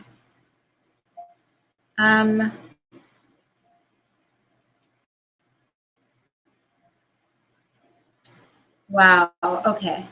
I don't know how to work this software. I'm gonna make it a little bit shorter. I'm doing extra pressure at the end so I get kind of a point at the end, but it's really like rolling a snake. You can't get it wrong. And then I'm gonna sit it on my pan over here. That's pretty much it.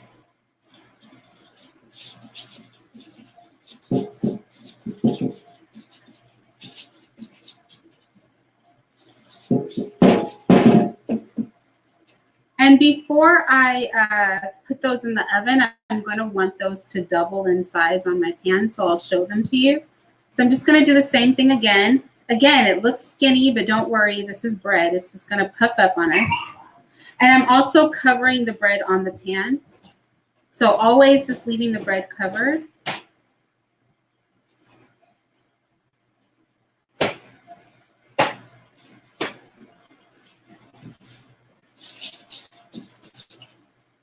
Maybe I'll just do spaghetti tonight, I think. Not spaghetti, but pasta of some kind. I don't really have any spaghetti, and I don't feel like rolling any spaghetti. We could make this a real night. I could also make pasta, but I don't know if I should make pasta. Let me think about it. Are you guys up for it? Like while we're waiting for the bread, I can show you guys how to make pasta, like bonus. Because pasta is super simple to make. And in these times too, I think pasta is really hard to find. Oh, that sounds good.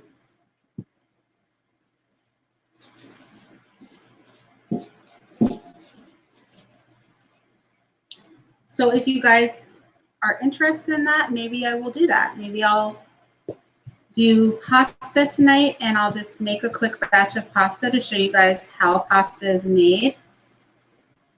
And then if you've got flour and an egg and a dream, you got pasta.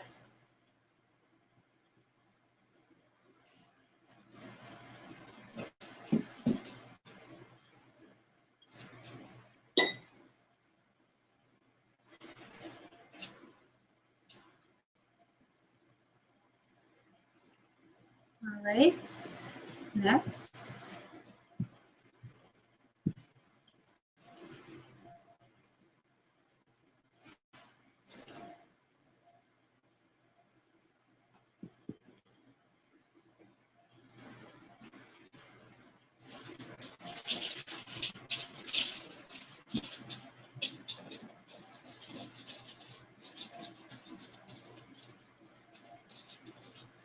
Sorry, I'm just organizing my rolls on the, or my baguettes on the pan. So, next one.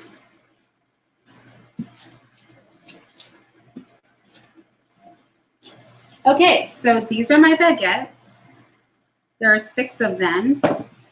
And I'm going to just take a little bit of olive oil, and I'm just going to rub each baguette all over with my fingers, really gentle because I don't want to disrupt the poofing process.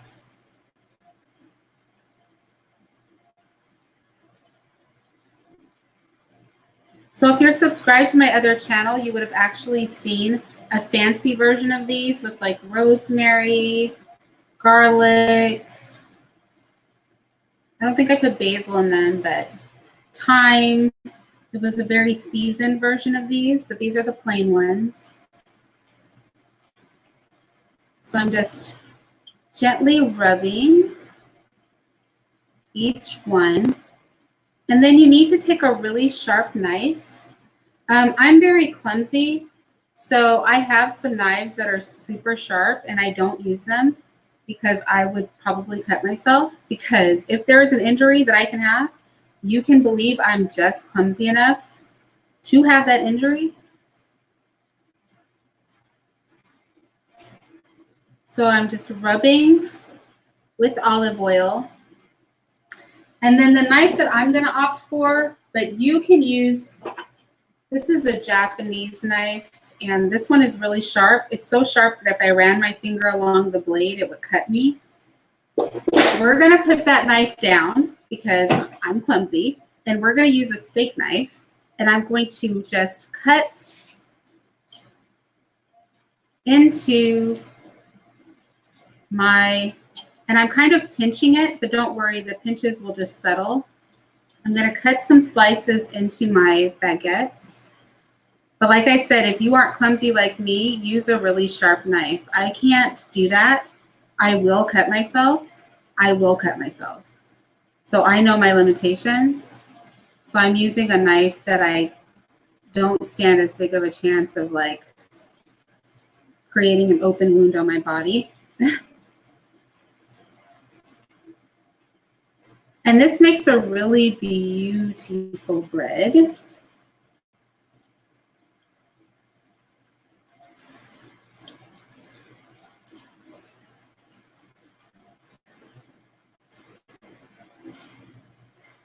And I'll show it to you after I cut it.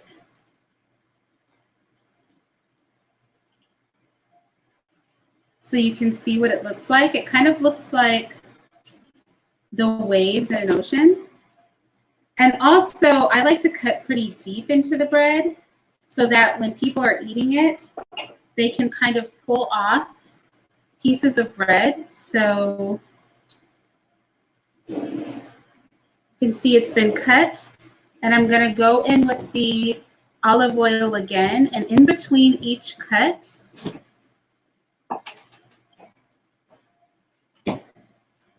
Oops, hold on. In between each cut, I'm going to just take my finger and I'm going to rub in between it with olive oil. And I'm going to make that separation really defined. Kind of just stick my finger in there, rub olive oil in there so it doesn't merge back together.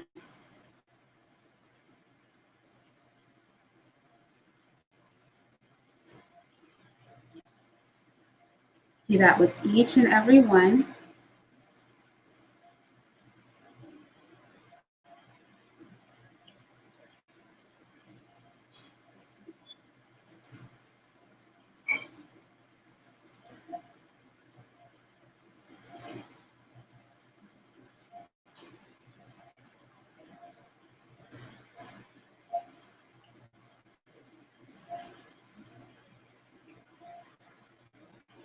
Again, I'm just rubbing olive oil in between the cuts that I made because I want them to stay nice and defined. And I don't want them to puff up and come back together.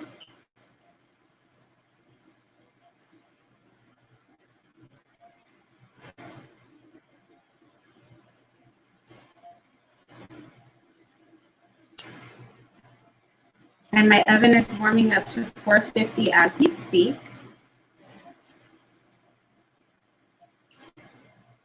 Beautiful. And then I'm going to go with that sea salt that I had earlier. And this is not a requirement. This is just what I like to do. Most people don't do this with French bread, but I do. And I'm just going to take a sprinkle of sea salt, or this is pink Himalayan salt, I'm sorry. And I'm just going to lightly, very lightly dust each one with just a little bit of salt. So this is literally amounting to like 4 or 5 pinches of salt.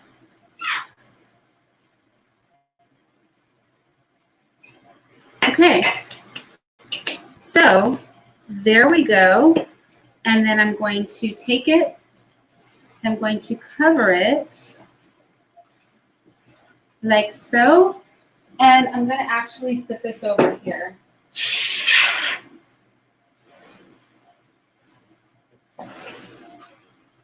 Sit that on the stove behind us. That's going to take like 15-20 minutes to cook.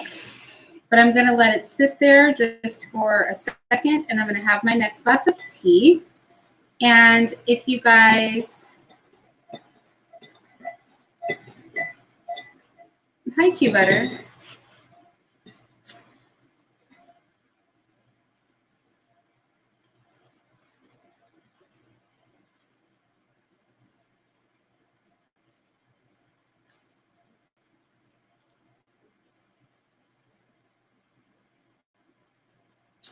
Okay, so hold on one sec, you guys. Oh, that's my oven letting me know that the time has come. So I have to cook dinner too. So what I think I'm going to do, even though this wasn't part of my plan, is I think I'm going to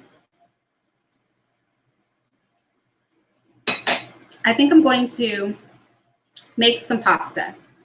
So that's going to be a bonus dish. And I have to change the title later to say I'm making pasta.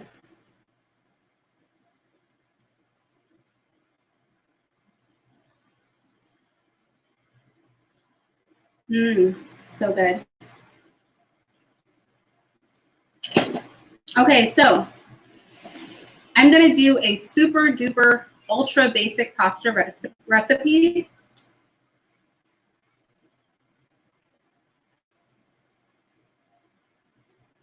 That literally anybody can do. So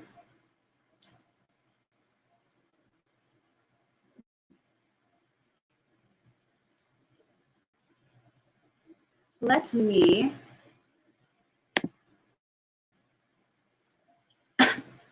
turn you off of the bottom of me for a while.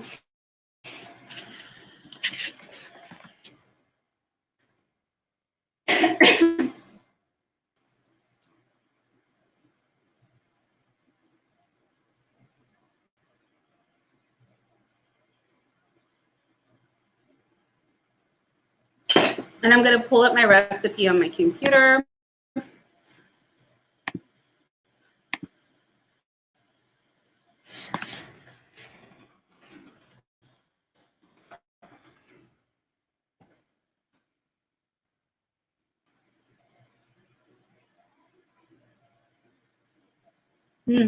So good.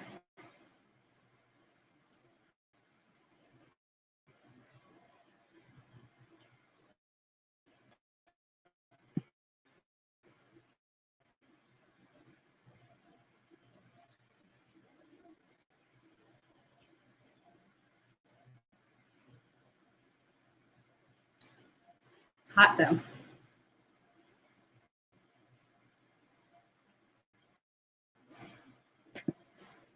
Okay, so let me get another bowl. Or maybe I can just use my bowl. Let's clean it out.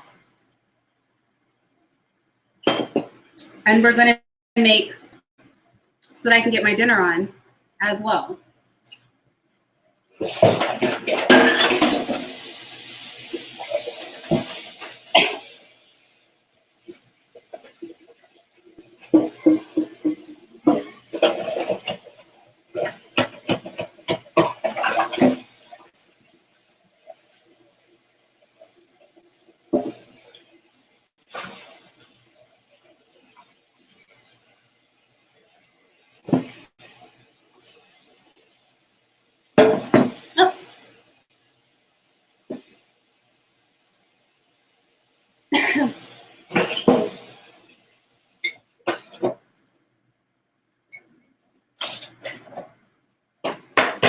All right, pasta.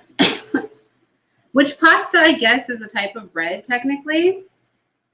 So while we wait for our French bread to rise, our wheat bread to finish rising, we will make some pasta, which is technically a boiled bread. I know people don't think of pasta as bread, but after watching me make French bread and wheat bread, then you're going to recognize these ingredients are a little bread-like because really all pasta is bread. It's just a boiled bread. That's why I always say if you have flour and oil and some eggs in your house with a little bit of salt, you can pretty much make half of what's in a grocery store. Hi. So let's get to pasta. We're going to need an egg. So I have these pretty brown eggs here. And let me go ahead and I will share the bottom of my screen with you again. Okay. So, pasta. We are going to be doing an egg, a little bit of salt. I think I'm going to need more than I have. So we're going to be doing an egg. Oh, can I get you? Okay. We're going to be doing an egg, a little bit of salt, and flour, and water, and olive oil. The olive oil is not necessary. I just want to use a little. So we're going to do a cup of flour.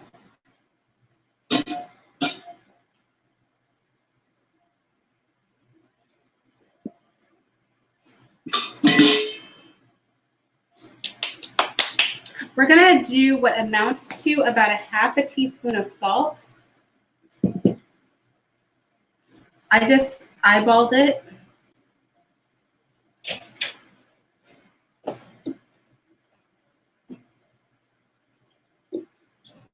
Now, you don't have to add these next ingredients. I just am. I'm doing a little bit of garlic powder, just a sprinkle to taste, a little bit of Italian seasoning, Again, this is my way of doing it, but don't add any of this if you just want basic pasta. A little bit of black pepper.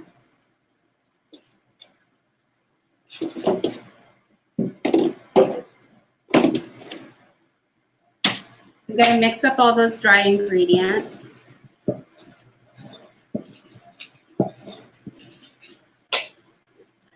Then I'm going to have an egg. I'm going to crack my egg in a 1/2 cup measuring cup.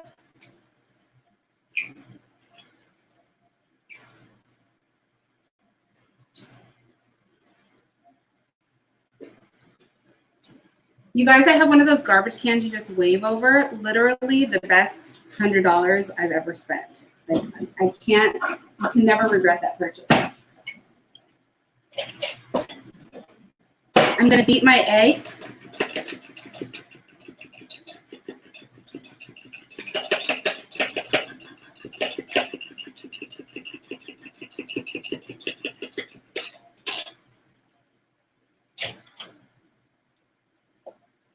I'm going to add maybe a teaspoon of olive oil.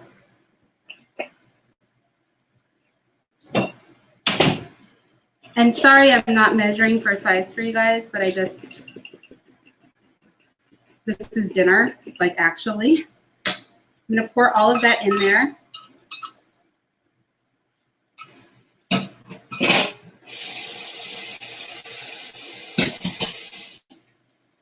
Okay.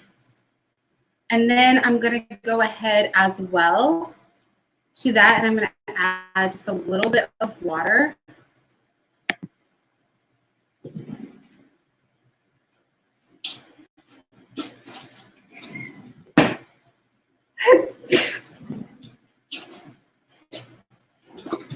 So I've got a tablespoon here.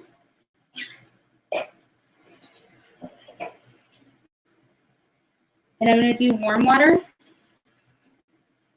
2 tablespoons of warm water.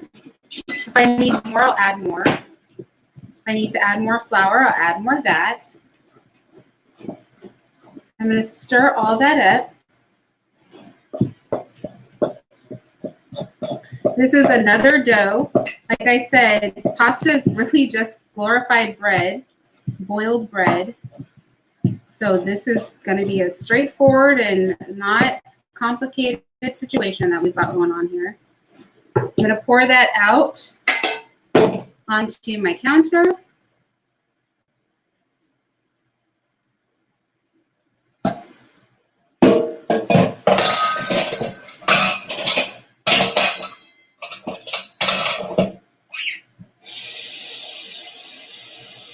Hold on, I'm filling up that with water.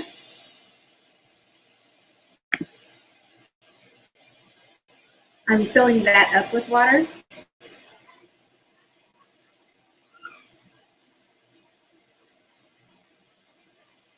So that's the noise in the background.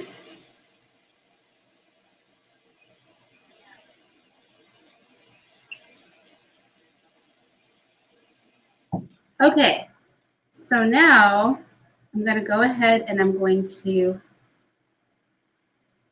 knead this just like you would any other bread. Hey, Hyphy. And let me check on our French bread while we are doing the pasta. So our French bread is looking good and our wheat bread is looking very happy. It's looking like it's ready to be braided. So I'm just going to knead this, and pasta does have to be kneaded quite a bit. Like I said, making pasta, I was only going to make the wheat bread and the French bread today, but because I really do have to make dinner, I'm going to make pasta for dinner. And so it's just a bonus that you guys are getting to see me make pasta. This is really what I'm going to feed my babies tonight.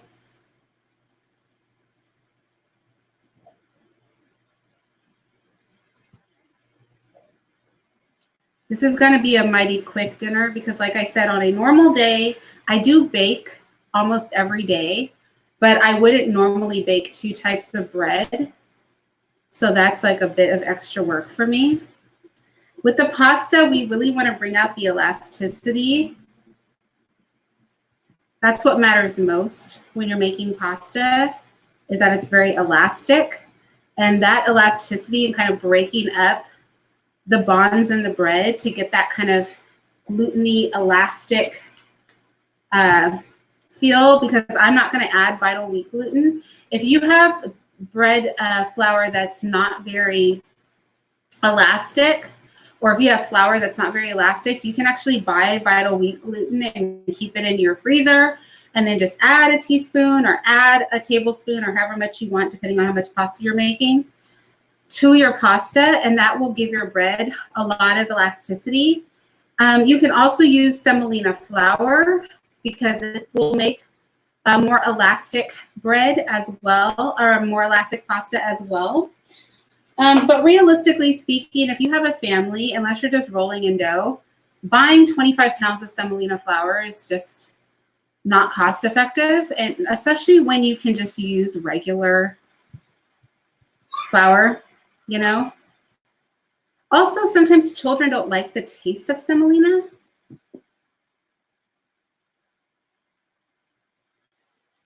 Sorry, I'm taking a tea break. Literally, I would not make wheat bread, French bread, and pasta all in the same day. I might make the bread and the pasta in the same day, but I definitely wouldn't make wheat, French, and pasta in the same day. So that's not realistic. I wouldn't normally bother with that. Okay, so this is nice and smooth. And I'm just going to sit it to the side over here, cover it with a towel, and I'm going to chop up some of the things that I plan to use in my pasta.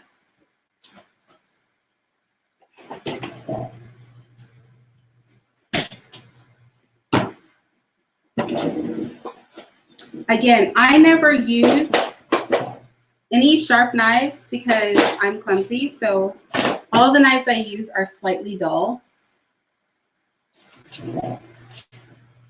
I have a lot of knife snobs in my house. They really hate that I use dull knives, but it's just safer for me because, I'm too clumsy. I'm too clumsy to use a sharp knife. I will cut myself, and I don't want to be cut. So you're not about to see any fancy chopping here. You're about to see, I just need to feed a group of children chopping. I'm not trying to make anybody's, top chef of anything. I'm just trying to make sure that 3 young children will eat whatever I put on their plate. So my recipe today is based on what little kids will eat.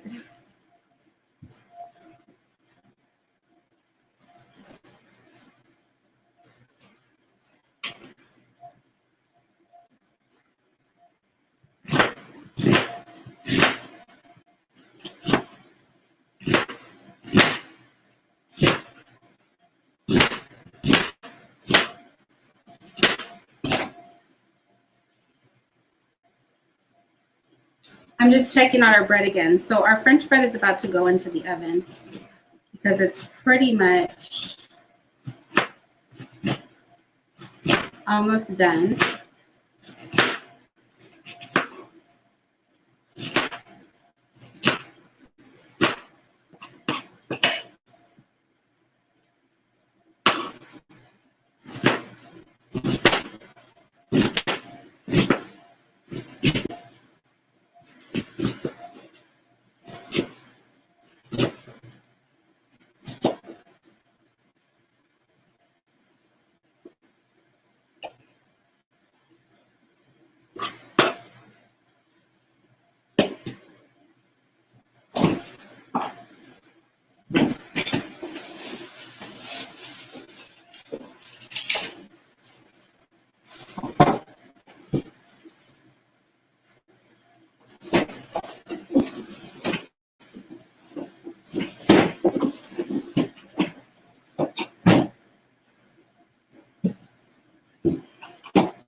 All right, I'm going to use celery.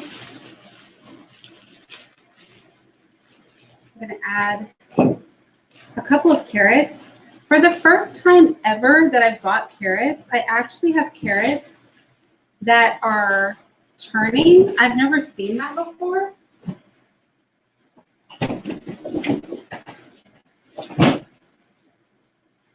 I'm actually a little bit upset about that. I've tell me if you've seen that. Have you guys ever seen a carrot turn? So let me show you. Oh, do you see that this is turning?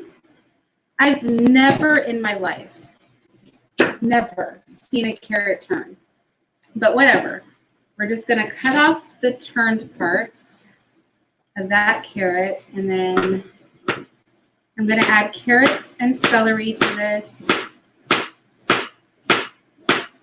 Again, this is a pasta for children.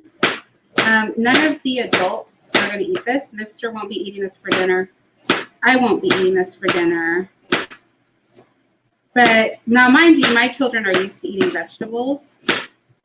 But this is a pasta that's really geared toward them and what they like. So it's a super simple pasta that I'm going to make.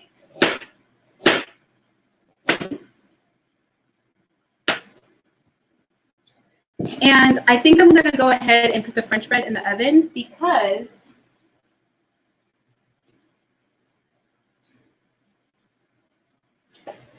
if you guys remember what size those loaves were, you know that they were about half this size and they're going to plump more in the oven.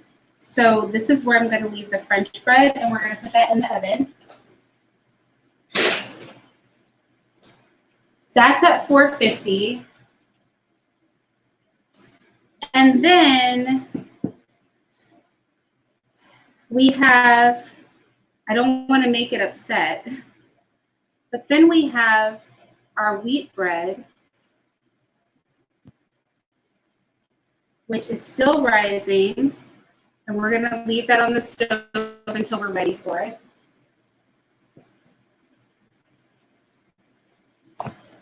And we'll be doing our honey rubbed braided wheat bread.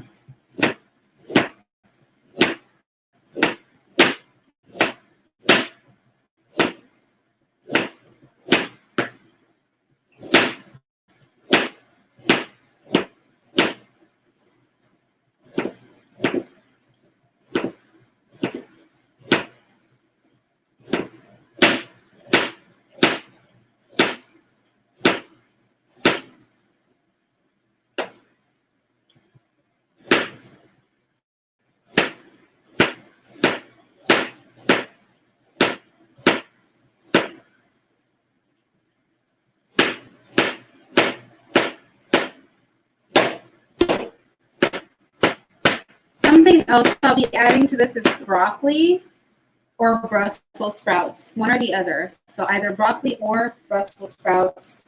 I haven't decided yet.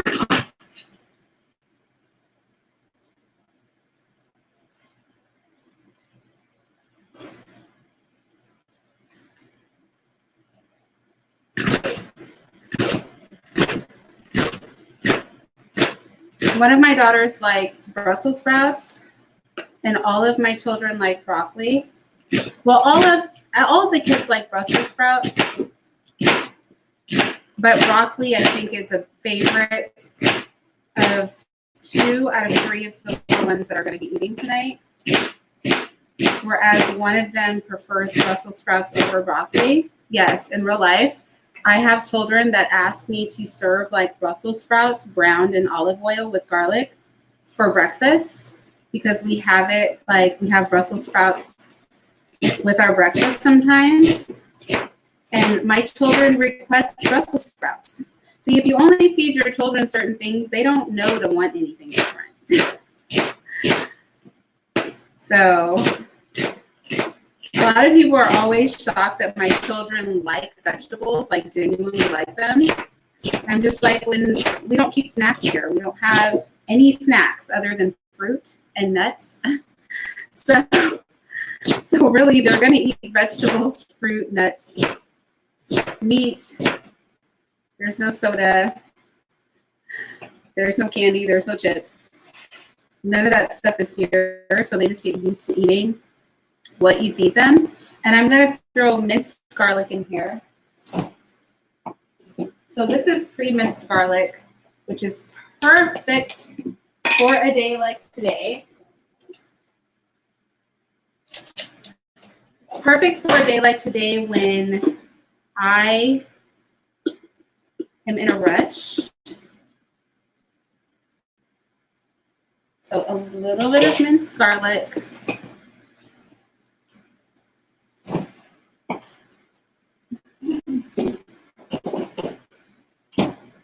And all of this is going to go into the pot with broccoli or Brussels sprouts. I haven't decided. And some Parmesan cheese and some stewed tomatoes because I don't feel like chopping tomatoes right now. And that's going to be our pasta sauce with a little bit of seasoning. And I'll tell you what seasoning I put in a minute.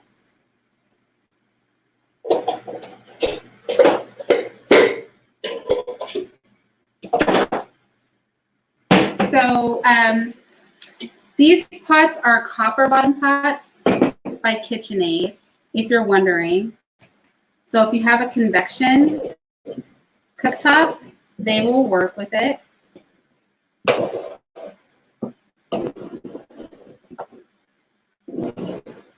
I'm trying, I don't know if you guys can see what I'm doing, but I hope so. I'm just putting it all in the pot. Okay.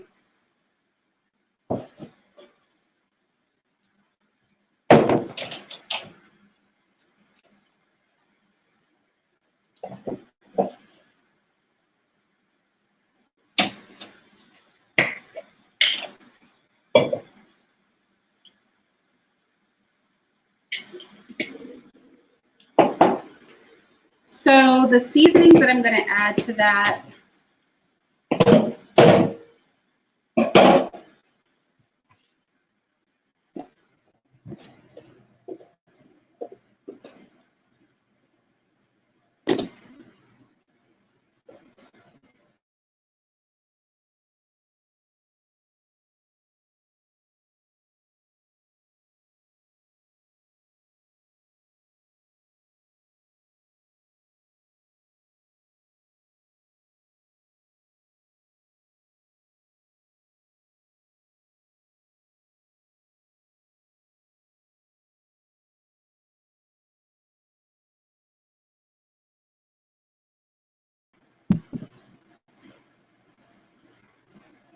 a little bit of Italian seasoning.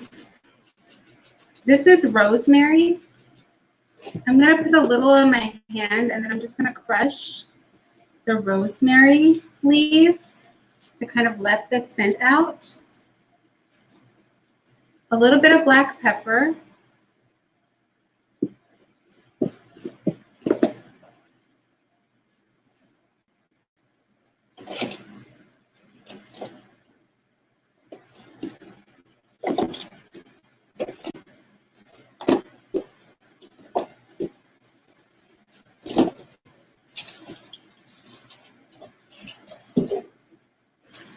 So if you're not using a pasta sauce and you're using, hi Mika, and you're using stewed tomatoes, you really do have to add sugar to cut the acidity of the tomatoes. So I'm going to add just a little bit of sugar, brown sugar. And let me check on our French rolls are in the oven. And they look really, really pretty. So I think our French rolls are going to be nice. And then we're going to do our braided wheat. We'll actually braid the bread together and I'll show you how to braid bread.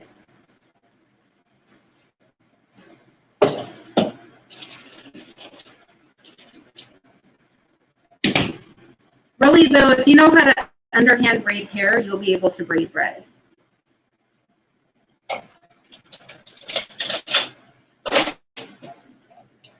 Okay, I'm going to give that a stir.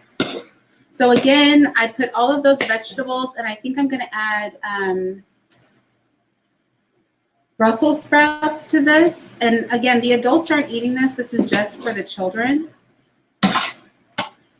But that's what we are going to make for the kids. And I'm just going to put it on the stove.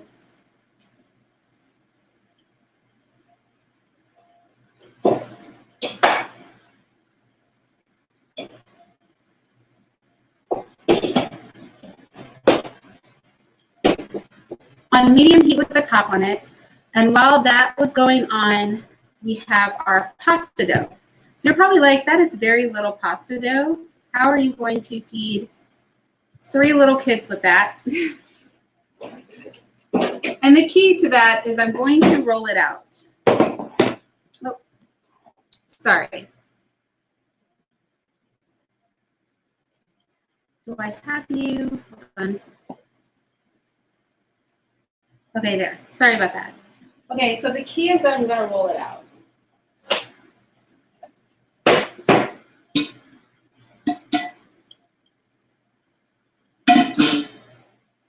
I'm going to use the most minuscule amount of flour humanly possible. Hi, Snapzilla. And while the French bread is in the oven, I'm going to roll out my pasta.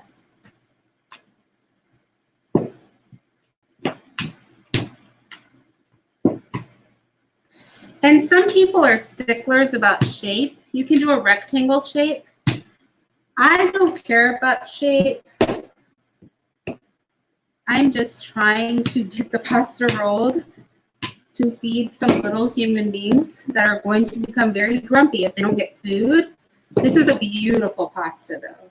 Look at how beautiful that is, you guys. That is just gorgeous. I'm very happy with this pasta. And there's no rule to rolling pasta. You can roll it thin, you can roll it thick, you can cut it in all different shapes, you can cut it in a straight line, you can make it into hearts, you can do big pasta discs. There's no rule to how you have to cut pasta.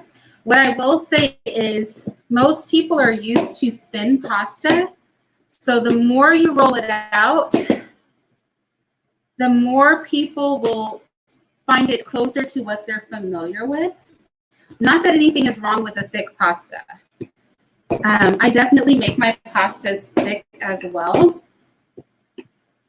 Ooh, I could do chicken ravioli, but I don't know if I want to get that involved. But I do have some chicken that's already cooked, and technically, I could make ravioli right now. I just don't know if I feel like fussing with cutting the meat off the chicken. But I kind of want to do it with you guys because I feel like this will be a lot of bread dishes in one. It will be like wheat bread, French bread, pasta, and then you could take that basic pasta recipe and make ravioli with it. I feel like that would make this the most productive cooking live probably in the history of YouTube, because I feel like people don't normally cook quite this much or for quite this long when they do cooking lives. You guys just happen to catch me, really cooking for my family. So, oh my gosh, this pasta is beautiful. It's stunning. I wish I could, with the light, just do justice to how incredibly gorgeous this pasta is. I mean, look at that. All of that is just seasonings. It's beautiful. This would really make a stunning ravioli. That's why I really kind of like when I make ravioli. Because I'm so happy with my own pasta right now. I'm like, it's such a shame to waste this beautiful pasta just making a noodle of some kind.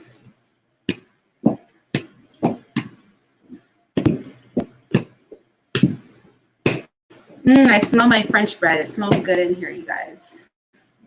Are you baking cupcakes? What kind, Self-Care Boss?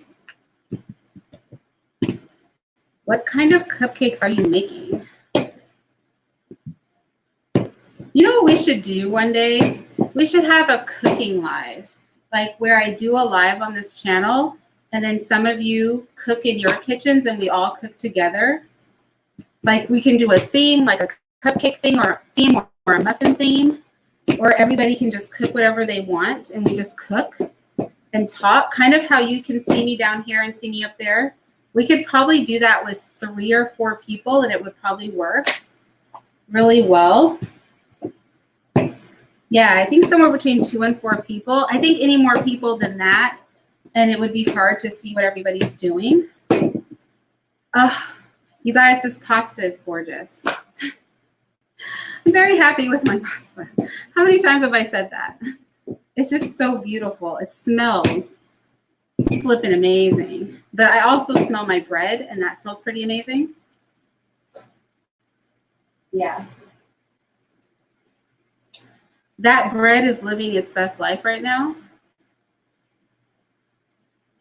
I think I'm going to go ahead and give that bread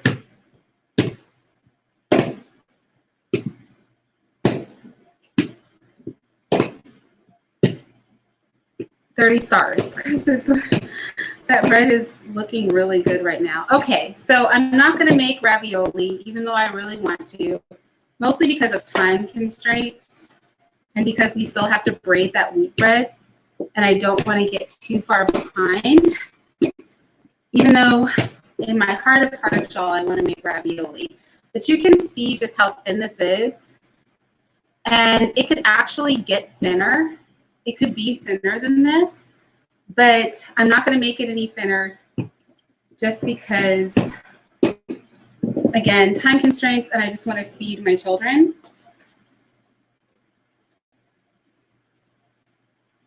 I'm bringing the wheat bread over here. It's looking really amazing. Let me show it to you.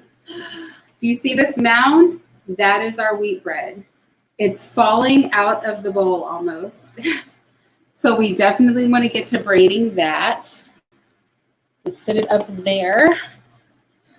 Okay, and I'm going to cut my pasta. So put some water on to boil.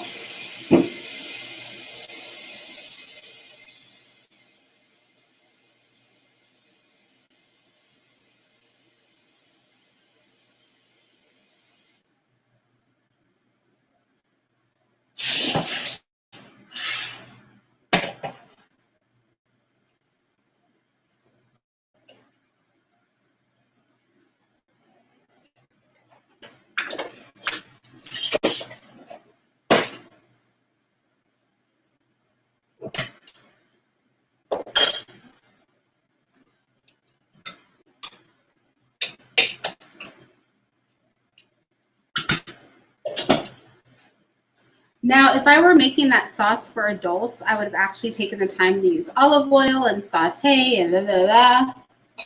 But it's for kids, so I'm not going to bother. So for my pasta, I'm trying to think of what my kids would like. And I think I will use my sharper, the deadly knife, so that it goes fast. I'm just going to cut strips.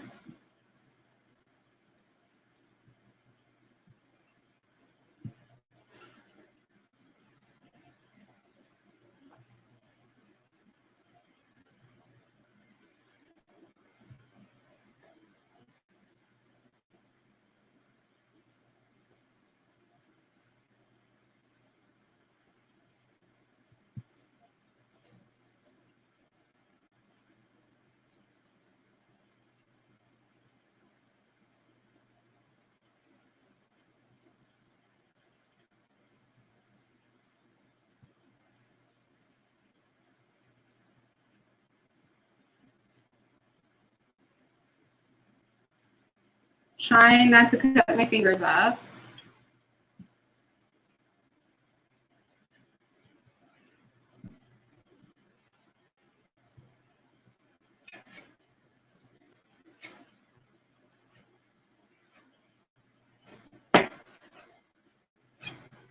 Okay, and then I'm going to make them shorter because these are children, so the really long ones I'm going to make shorter because there's nothing like a child with red sauce and a long noodle to make your house completely a mess. So we don't want that. So I'm going to make the really long ones a little bit shorter. And then once it's ready over there, I'm going to transfer these to the pot. I'm going to give them a little dusting of flour because, oh, and I'll show you what they look like. So I just did them like little strips like this of pasta. And I'm just going to pull them up, and I gave them that dusting so that they don't stick together. Just going to pull them up and toss them to the side. Something you can do if you didn't want to cook these right away, if you have space in your kitchen, you can lay these out to dry and make a dried pasta and then just store them the way you would the store-bought pasta. So that's another option you have. It's when it has egg in it, it won't last as long as, you know, there are some pastas that don't use egg. So for this pasta, I used egg just to make it more flavorful for the little ones. But there, you know, you don't have to use egg in pasta. You literally can make pasta with just salt, water, and flour. And like I said, this is kind of like a bonus bread because to me, very literally, pasta is just like boiled bread.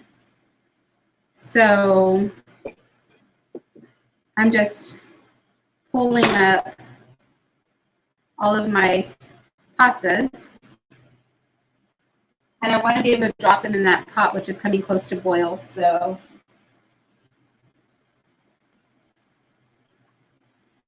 I don't want to drop them too close together, even though they're not sticking. I just don't want to have any clumps.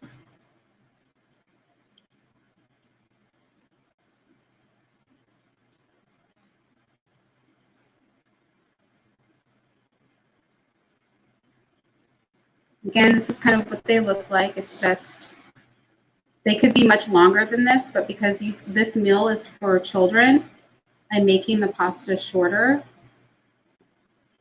because I don't want them to have a big long noodle with like red sauce. It's like flicking sauce everywhere. But if you're serving these for adults, the noodle could be longer. If you're serving these for adults, you can saute the vegetables in olive oil first. I'm not cooking for adults. I won't be eating any of this. This is just the child's meal, the children's meal. So that's why we're not doing those things. This is just like real mom time. Like I've been homeschooling all day. I decided to do this live where I made 2 types of bread. What was I thinking? And so because I'm doing all of that, I don't really have the time to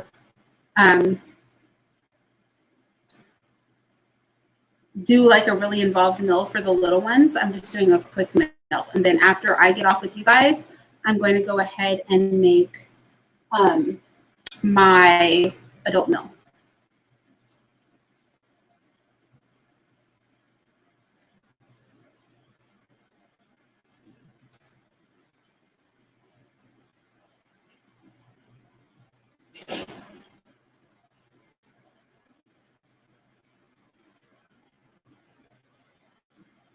So self-care boss, you probably can't see. Let me see if I can bring it close. Where's the camera? So can you see that it actually has some seasonings in it? So it is a yellow pasta, but it is seasoned. There's some rosemary. There is some Italian seasoning, salt, pepper. So it's a seasoned pasta.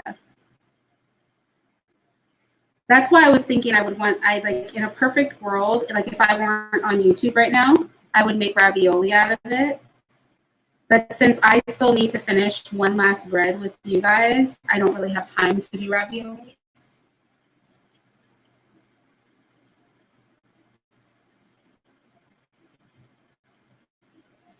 So the way that you know that fresh pasta is done is it floats to the top of the pot. That's how you tell that it's complete, in case anybody's wondering. So it'll sink to the bottom of the pot when you put it in, And then as it's finishing, it will float to the top of the pot, and you can just pull that off. And then that is your fresh pasta.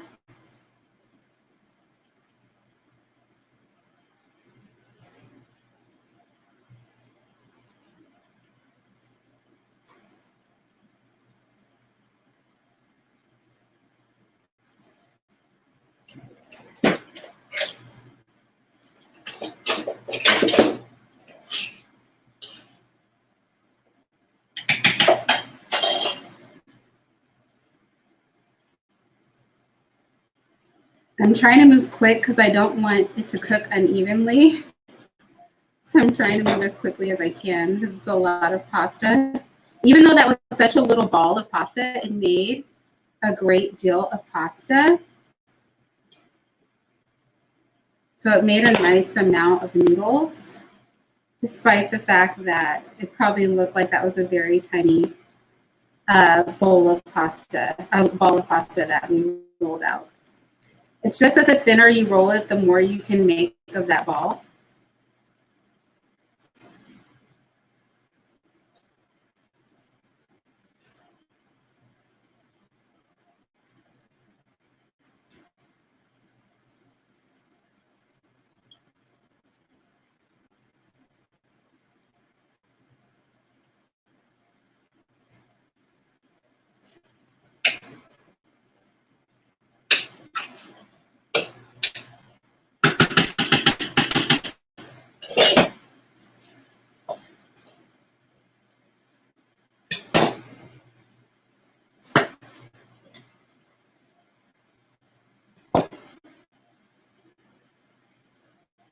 Oh, the bread. Let's check on it.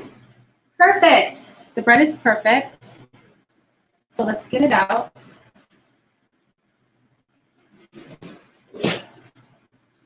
This is our bread.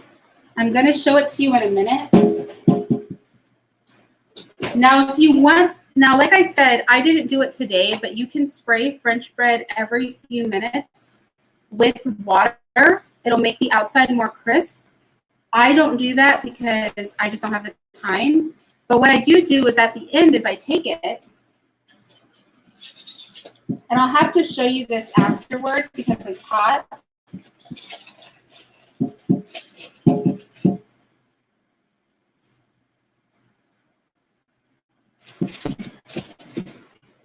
But I roll the French bread in the foil, kind of close. Let me see if I can show it to you. So do you see how I rolled it up in the foil?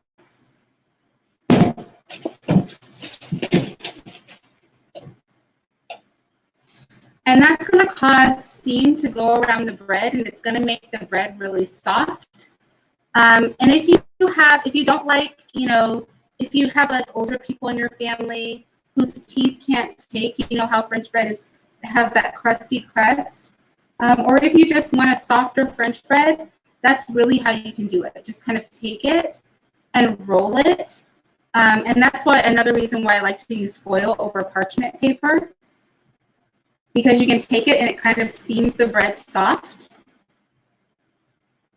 until you are ready to serve it.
Okay, so I'm going to clean my surface one more time so that we can get into making our braided wheat loaf, which is our last bread of the day.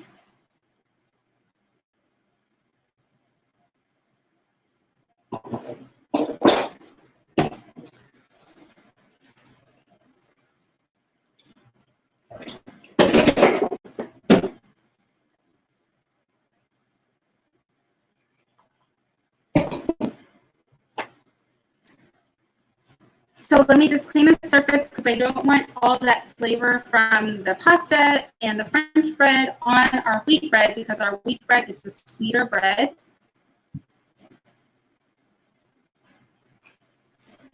Just going to spray it down again.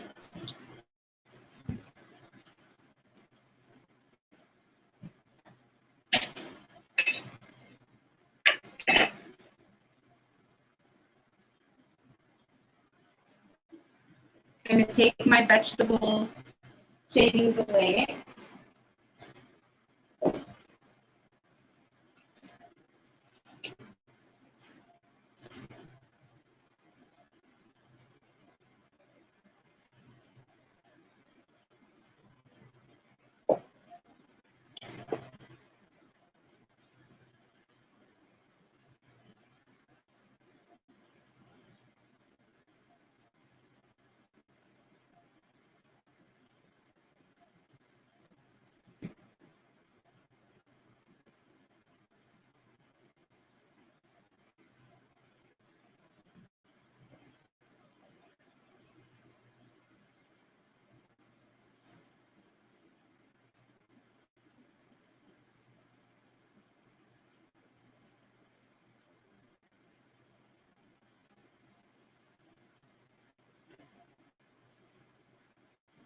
All right.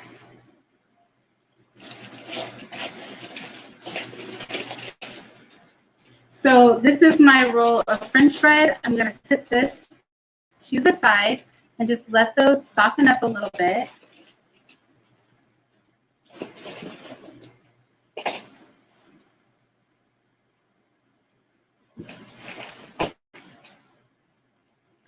And now we're going to bring down our wheat bread.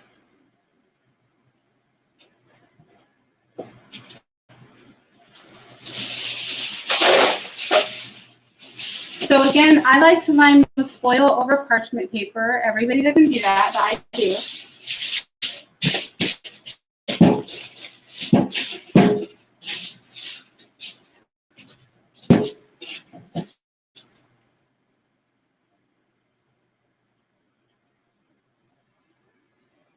And here goes our wheat bread. I'm excited for this. So you can see it's nice and high. We're punching down. Super excited. Ew, that's beautiful. I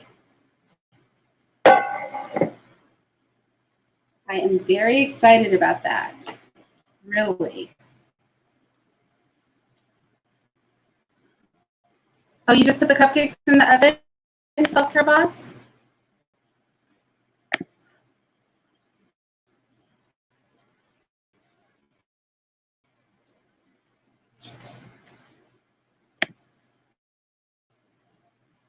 Okay, so I do need to change the temperature of my oven. It has to go down to 350.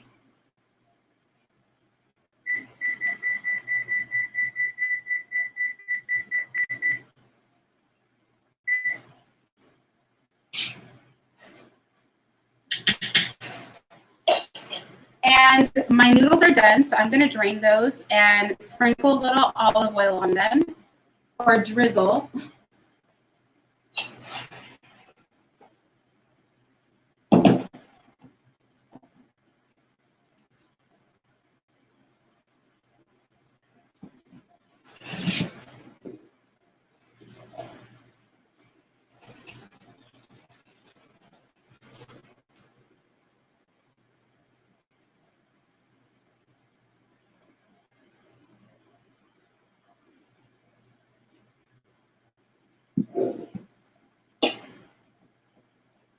And I'm actually going to add this pasta to the sauce because, again, this is for children.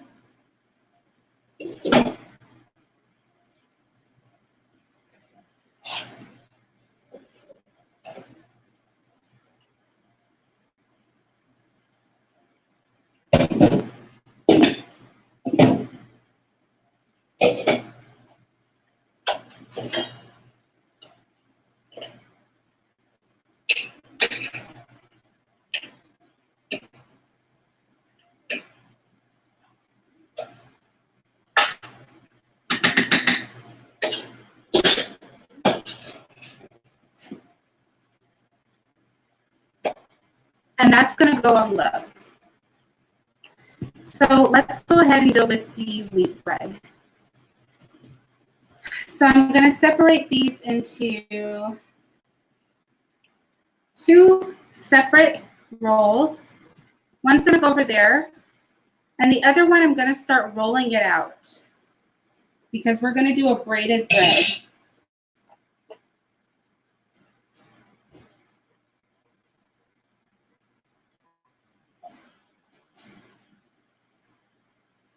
So we're just going to roll it out nice and long.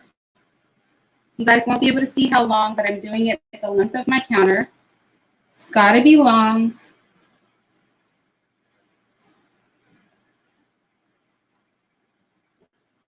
I'm going to break off the fat end because I need 3 pieces to make a braid, just like a real braid in your hair. I'm going to break apart these ends, and I'm going to roll it long.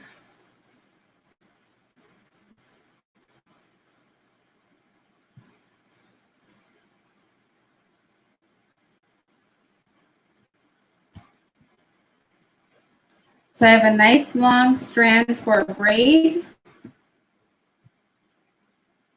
And then I'm going to do the same thing with this piece. Rolling it long, trying to make it the same thickness as the first piece.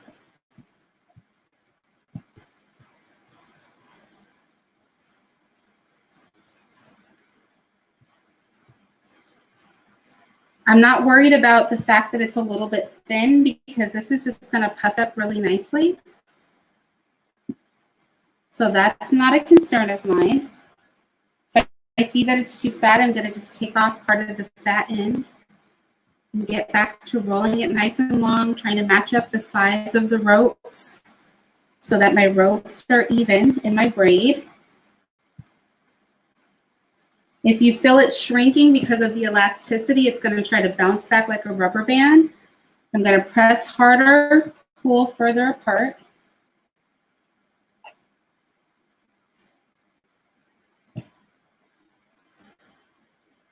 That's my second braid, or my second rope, and this is my third rope.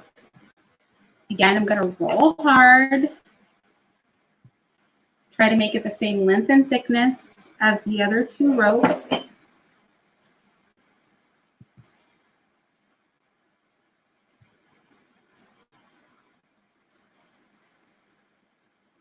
Okay, all right. Now, I'm going to try to bring the edge of the braid down so you guys can see it.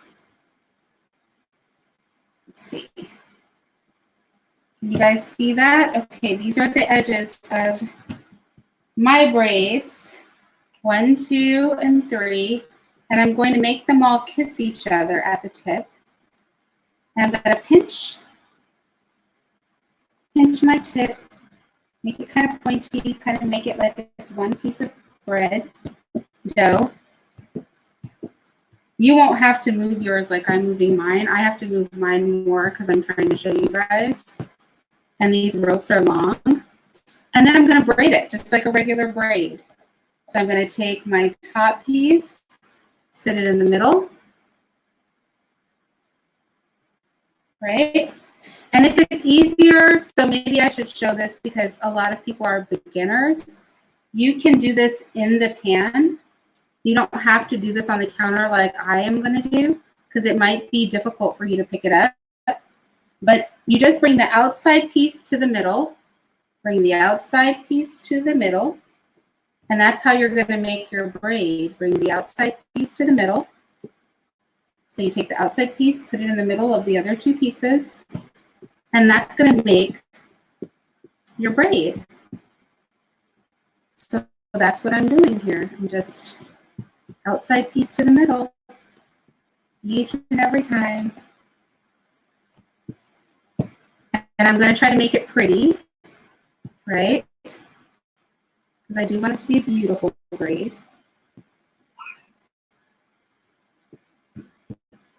I don't want to braid it too tight because I don't want to lose the appearance of a braid. If you braid it too tight, then it's going to kind of look like just a piece of, you know, lumpy bread instead of an actual braid. So I don't want to do that.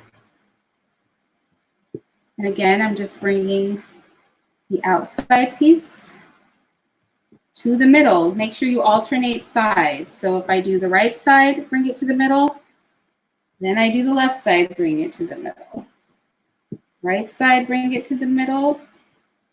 Then I do the left side and bring it to the middle. So make sure that you use that pattern. Right side, middle. Left side, middle. Right side, middle. Left side, middle. So on and so forth, and it makes this beautiful braid.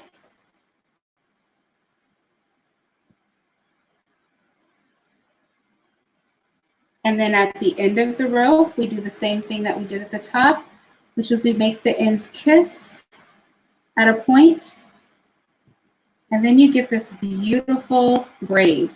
Like I said, if it's your first time, you can do this in the pan. I did it off the pan because I'm just going to pick this up, and this is how I do it. Just pick it up like this, and I move it over to the pan.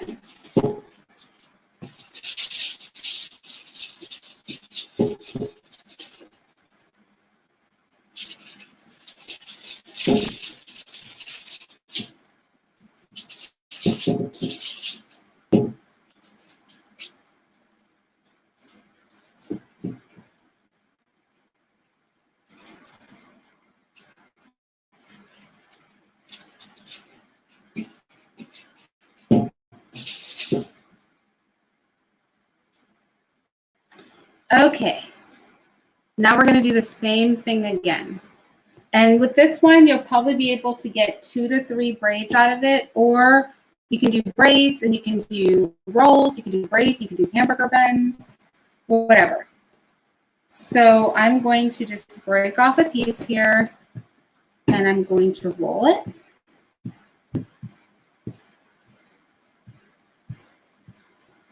Doing it the full length of my counter, nice long counter. You can make your braids as long or short as you want. I want a nice big braid. So my braid is like that. It just rolled over.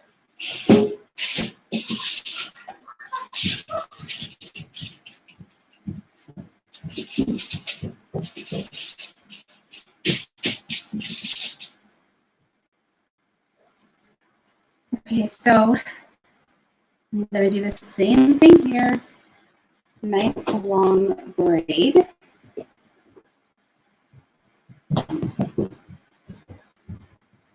Next nice long braid.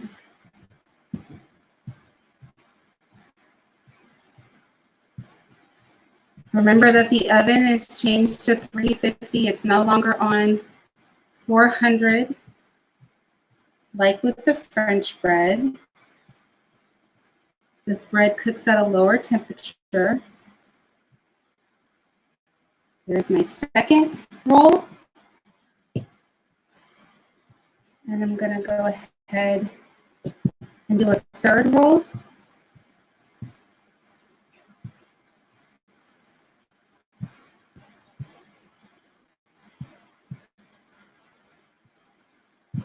And I think I'll be doing 3 braids today.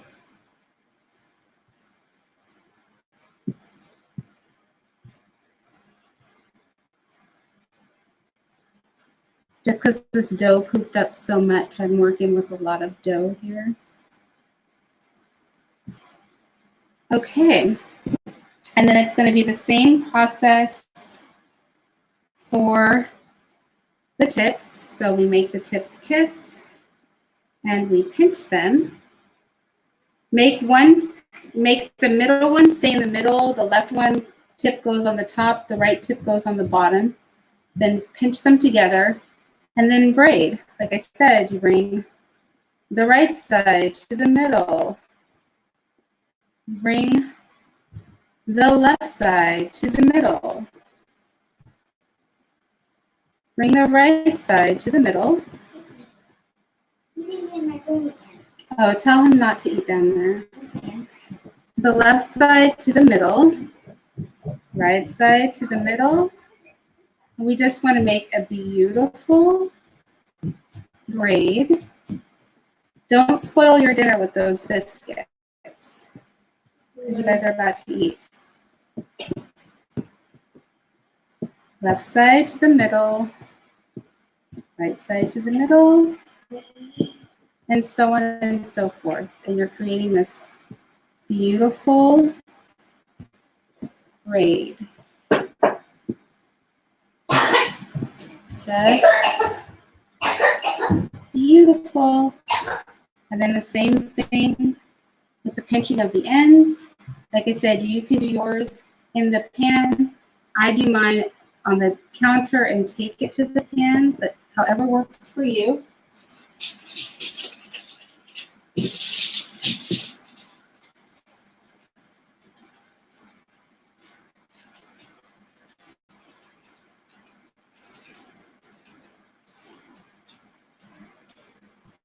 And this is my last braid that I'm going to make for today. So I'm doing 3 braids.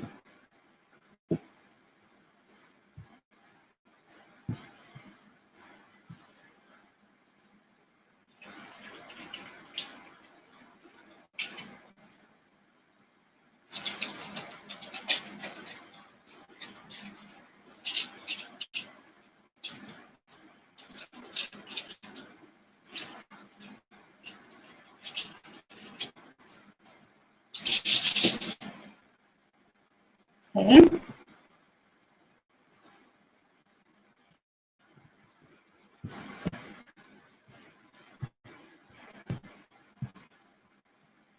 I'm going to kind of make sure that my last 3 are even, because this is the last of my dough.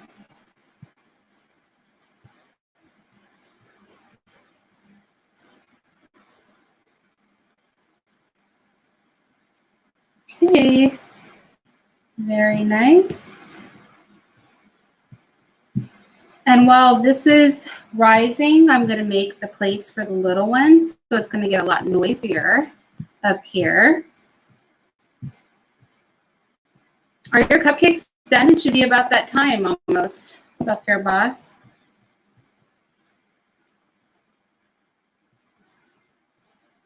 So it is a simple process, like Self-Care Boss was saying, and it makes such a beautiful presentation. It just looks kind of fancy. You can put this bread in a loaf pan and just do a regular loaf. You don't have to do a braid. I just like the braids because they're beautiful. But you can do this in a loaf. Like I said, you could make rolls. You could make hamburger buns. You could make hot dog buns with this bread. You can literally do whatever you want. So again, right side gets pinched at the top. Left side gets pinched at the bottom. And then we just braid. Just like you would a strand of hair. Right side to the middle. Left side to the middle. Right side to the middle. Left side to the middle. If it looks like I'm backwards, it's just my camera. It really is the right and the left side. I'm not getting it wrong. Right side to the middle, left side to the middle. Right side, left side. And then you can basically braid it down.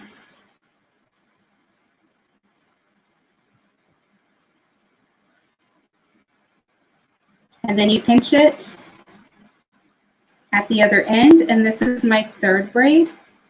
And I'm going to take this over to my pan with the other two.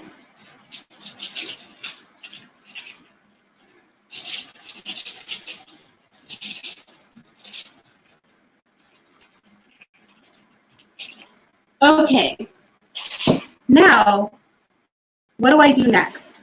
The first thing is I'm going to take olive oil, and I'm very gently, because I don't want to mess up my braid, I'm going to rub olive oil all on my braid, all three of them, because today I have 3 braids. So I'm going to rub them with olive oil.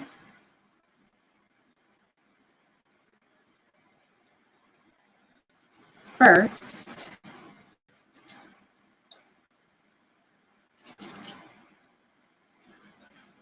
beautiful. Then I'm going to take some honey, and I'm going to then rub them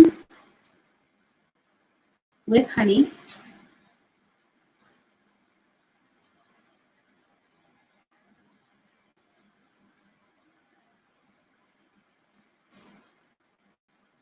This is not a dessert bread, so don't worry about that. It's not you. That's why you can still use it for sandwiches. If you prefer not to do a honey rub, that's fine. But I really suggest that you try the honey rub first. It seems like it would make it like a sweet bread, like a dessert bread, but it's not even close. It's just a regular bread. Good with soup, good for a sandwich, right? You can make it as a loaf, rolls, whatever you like. We're going to let this double in the pan. And then the last thing, let me just rinse my fingertips.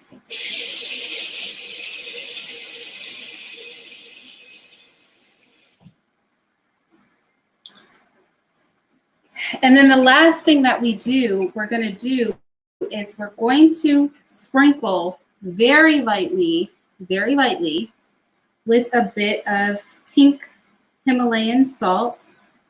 So it's just a sprinkle.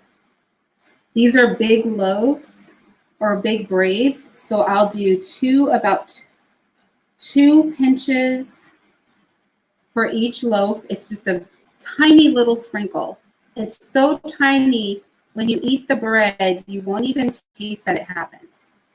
But trust me, it's going to bring out that slight sweetness in the crust that everybody's going to love. So then we're going to take our towel. It's dry. We don't need a wet towel. And we're going to cover this while we work on serving dinner for the children. And I'm going to sit this on the stove because it's nice and warm over there, but not on any burner that I've used. I'm going to put it in the back just so the yeast can be happy. It can rise pretty quickly for us, and double so we can put it in the oven.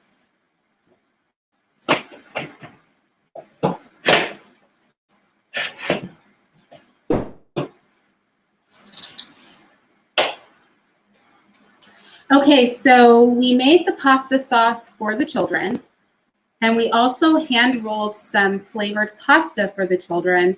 And now we're going to serve that with Parmesan cheese and French bread.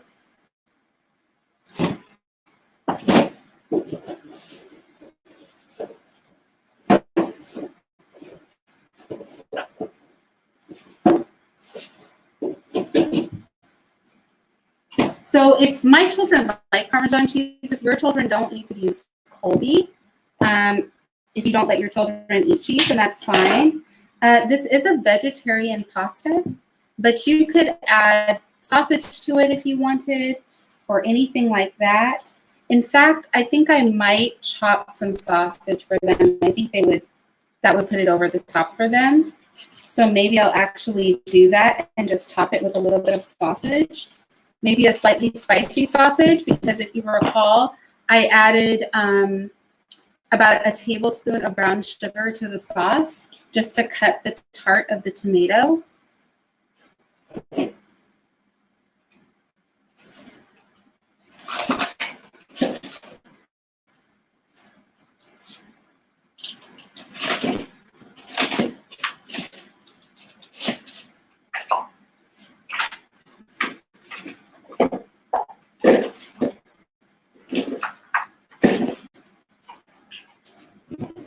So yeah, I think I'm going to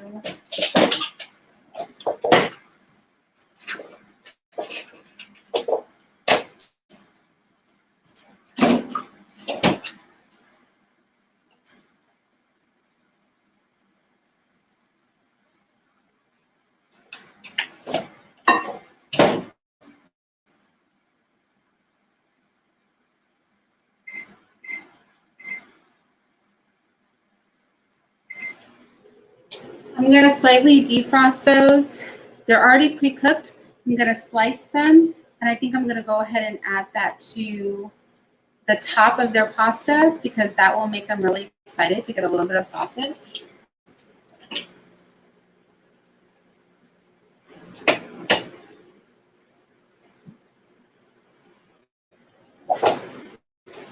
And I'm just going to saute it in a pan with a little bit of olive oil. It's going to be a low heat because you know you can't really heat olive oil up like that.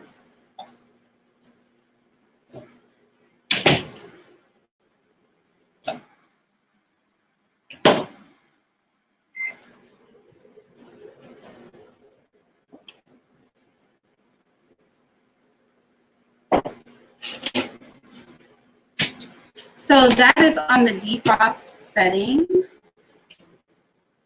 So it shouldn't take too long. And I'm just going to do a little bit of cleaning because this is real life. I'm going to do a little bit of just straightening up. And my dishes right on time are drying, so I'll be ready to load all the dinner dishes in the dishwasher.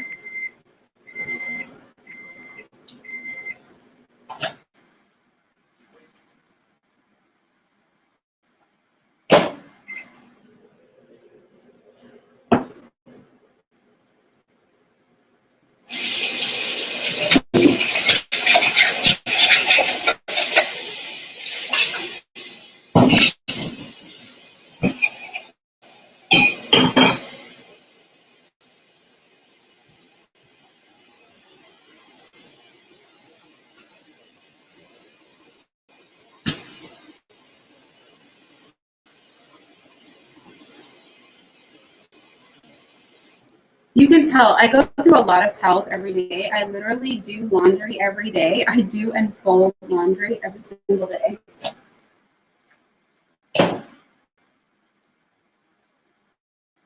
Okay, so these are unthawed. These are just a chicken sausage. They're not Adele's. They're a bourbon sausage that I'm trying for the first time. I've actually never used these, but there's like a bourbon flavored chicken sausage. And I think the kids will be excited to get that on top of their pasta.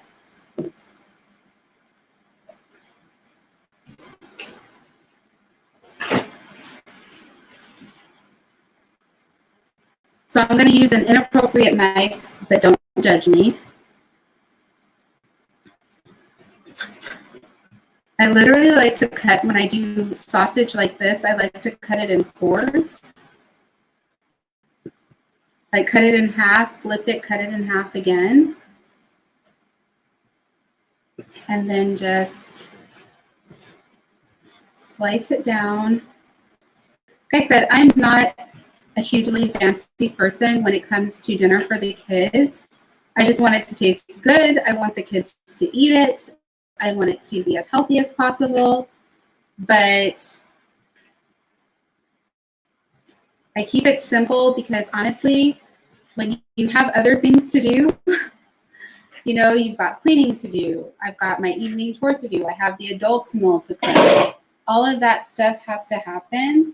And so I don't pressure myself into feeling like I have to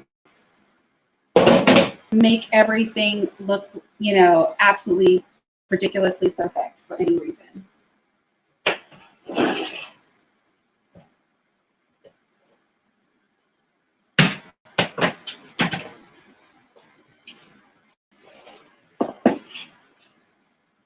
So those braids got nice and warm and they're poofing really nicely. So those should be delicious. We're going to throw those in the oven in a second.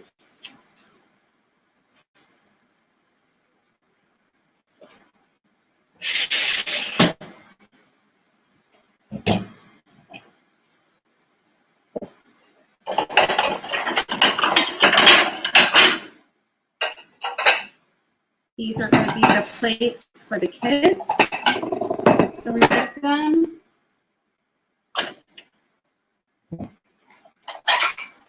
With a tiny bowl for pasta. So there we go. That's how we're going to do it. And I'm going to go ahead and start putting the pasta in because the sausage is going to go on top.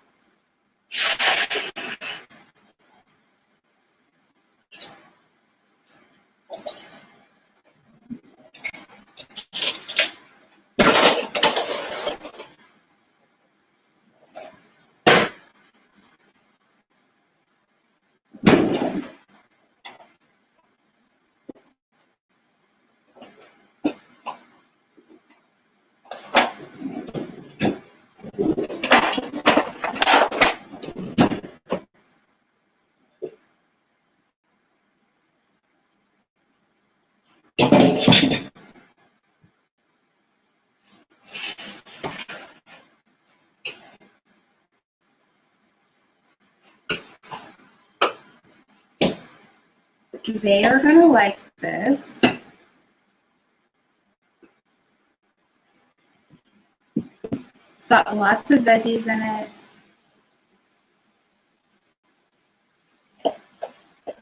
I don't give each child the same amount because they're all different ages.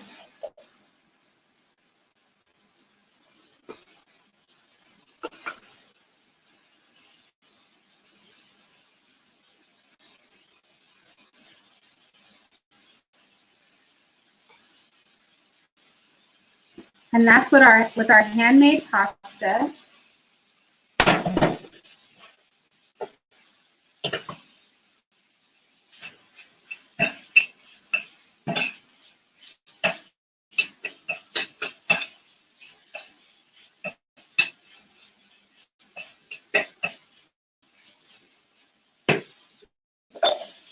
That meat sounds really good over there.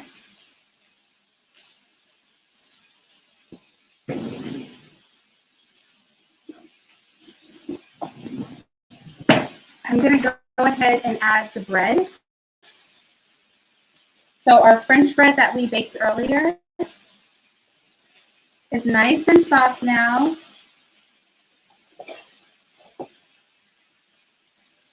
This is what it, can I show it to you? This is what it looks like. So this is our French bread. And each child is going to get one.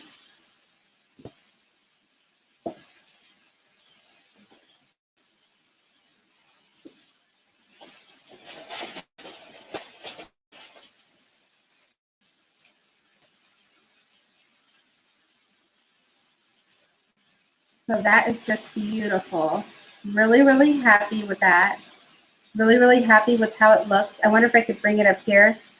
It's not showing up as beautiful in color as it is in real life, but this is perfect.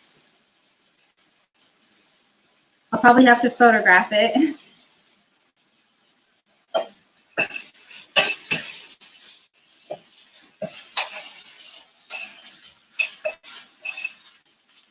You can hear that sizzle.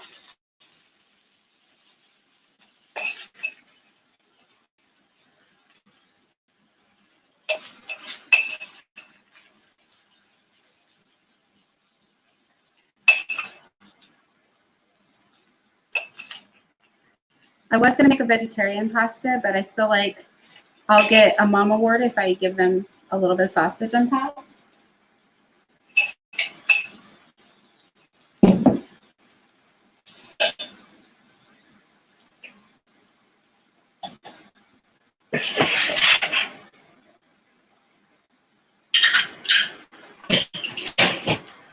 Okay, and last but not least, a little bit of Parmesan on top of this. Let's see if I can just kind of demonstrate. So they're going to have their bread, their pasta, and it's going to be topped with Parmesan. And then I'm going to call my little ones up. We're going to put the braids in the oven. I'm going to call my little ones up, straight into my kitchen. It might get a little bit louder out here. And then we're going to be done as soon as those braids are finished, which they should finish while my children are eating.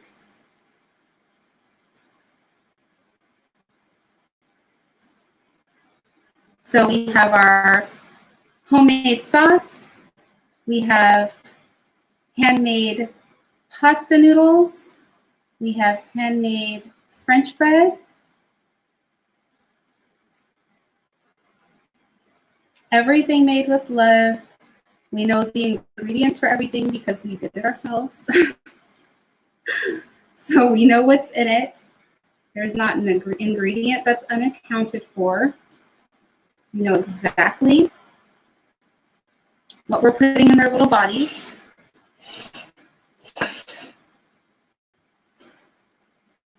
And the vegetables are in the pasta. So all their food groups are taken care of.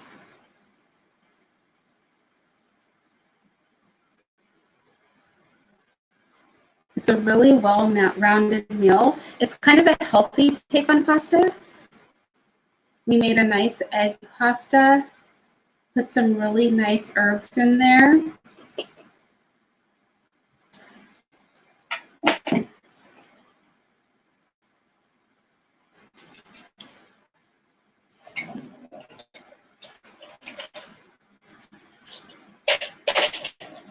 Everybody gets a fork, everybody gets a napkin. I'm gonna set these on the table. But before I do,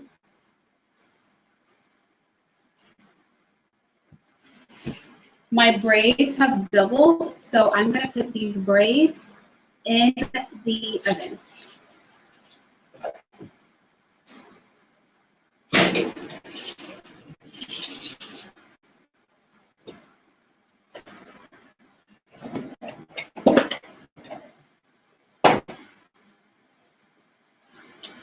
Wonderful. I'm gonna set these over on my table. I wonder if maybe I can turn you guys around and you guys can actually see. Hold on.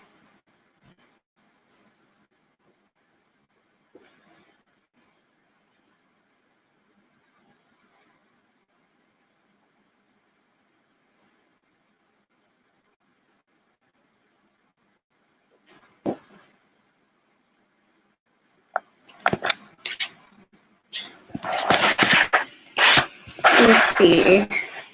Can you guys see? That's my table. Over here, if I move this pillow, maybe you can see a little better if I raise it. So that's where the children are going to be eating.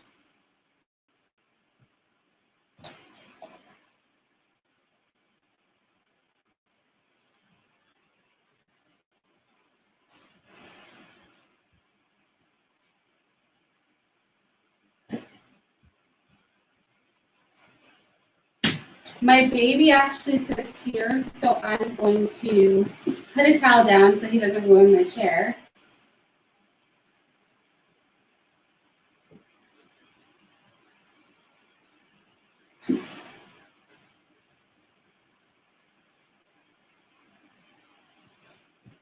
I'm also laying a towel on my table so he doesn't ruin my table because he is a baby.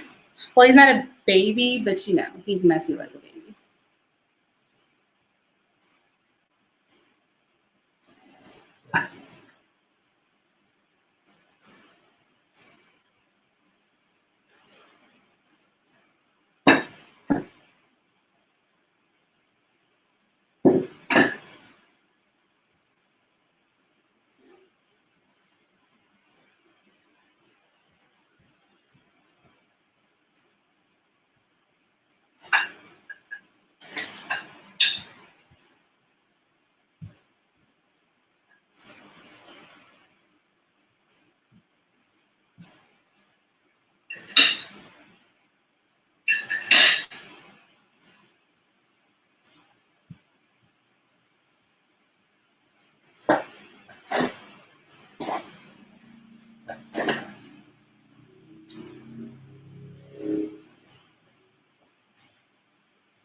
Okay, so I'm gonna call them up and we're gonna go back in the kitchen so that we can check on our braids, our wheat bread that's in the oven, and also just do a little bit of cleanup.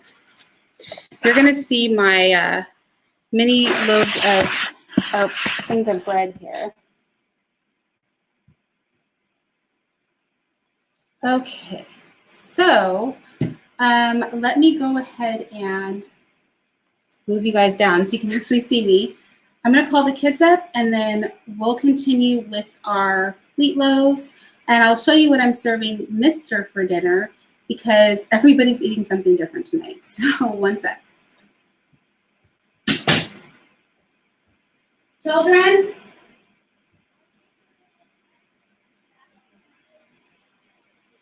Children?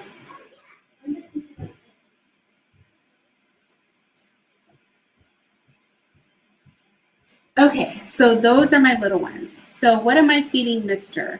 First things first, let me clean up the mess that I've made on the counter. And I have one more plate to serve. My eldest son is here, so I'm actually going to send one of the girls up with a plate for him.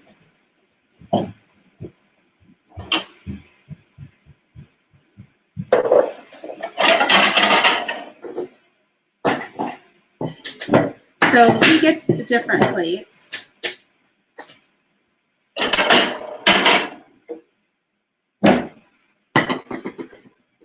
So we'll roll with that.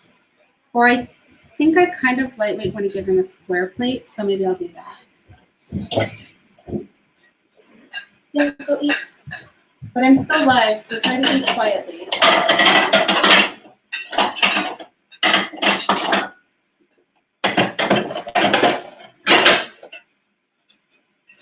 Okay. I'm going to do a bigger plate for him because the loaves are kind of big. So he's going to get a roll as well.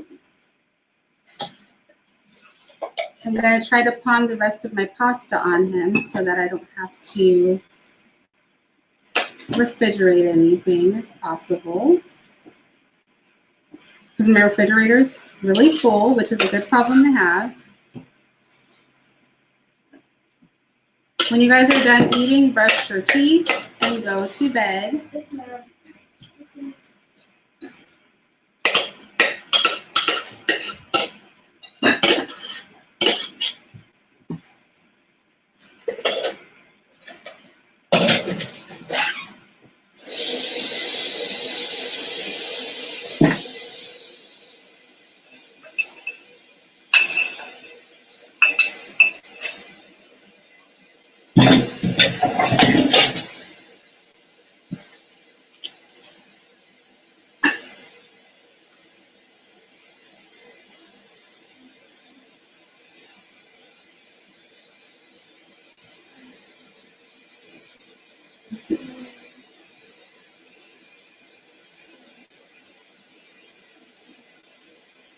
Hi, Dark Prophet.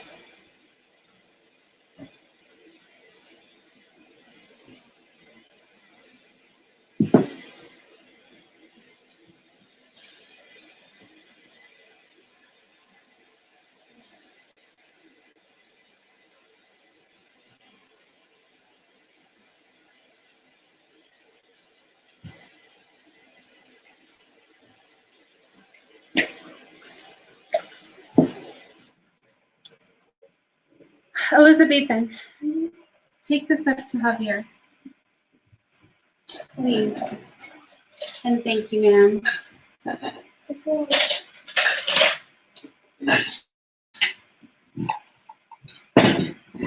It's heavy. Thank you. Okay, so that's him. And then the next person, while our wheat bread is in the oven, is we're going to do Mistress plate, which I think I told you guys on my other channel. I haven't been on this channel, so I haven't told you here. Mr. has been feeling under the weather. He hasn't been feeling well. So last night I made him a vegetarian stew. And so I'm going to warm some of that up for him.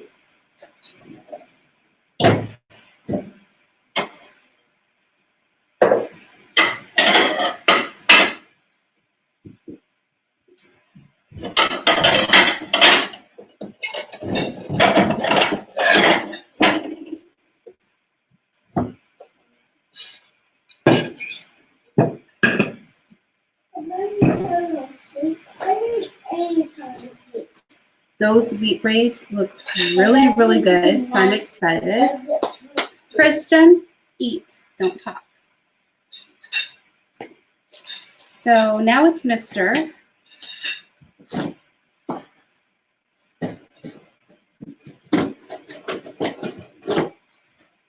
Honestly, typically I don't make everybody a separate meal. This is just what's happening right now. It's obviously a lot more work for me if everybody eats something different, but you know, you gotta roll with the punches, so that's what we're doing. I'm just gonna clean my surface again.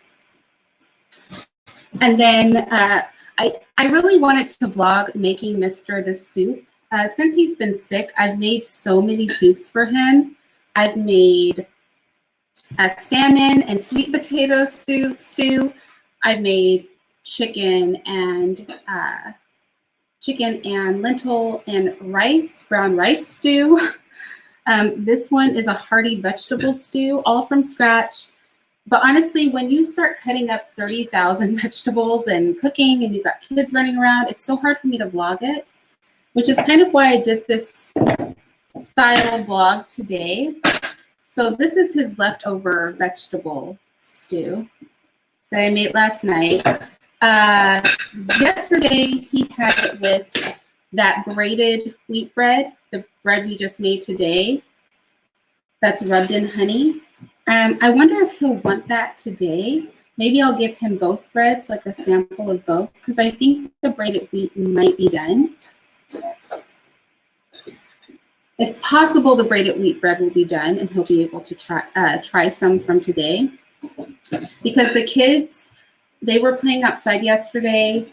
I gave them pineapple while they were playing outside, like some sliced fresh pineapple. And then those braided wheat loaves I made yesterday were done. And they literally demolished one loaf before anybody else could have anything. So the second loaf, I fed them at dinner. And then I made Mr. his own bread, like his own separate one. And that's all the bread he got was what I served with the stew, because they ate 2 giant loaves of braided wheat bread. So he probably wants a little bit more, is my point.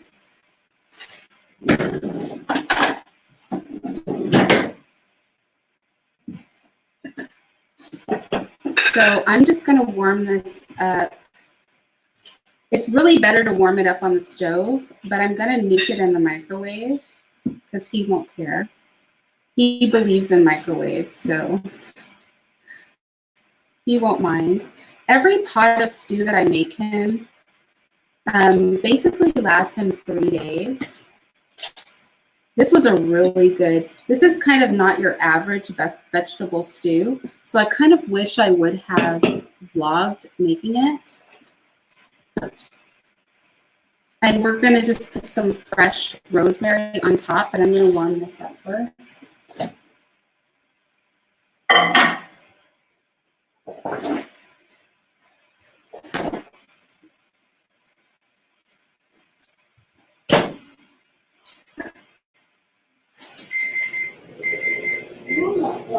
Okay, I lied. Not fresh rosemary, fresh basil. We're gonna put fresh basil on top of his stew.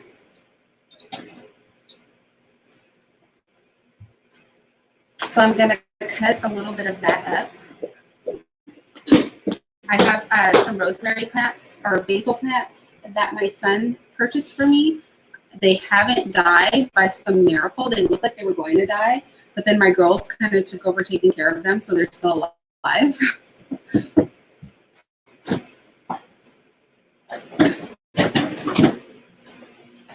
Oh my goodness, and I have to show you guys something. So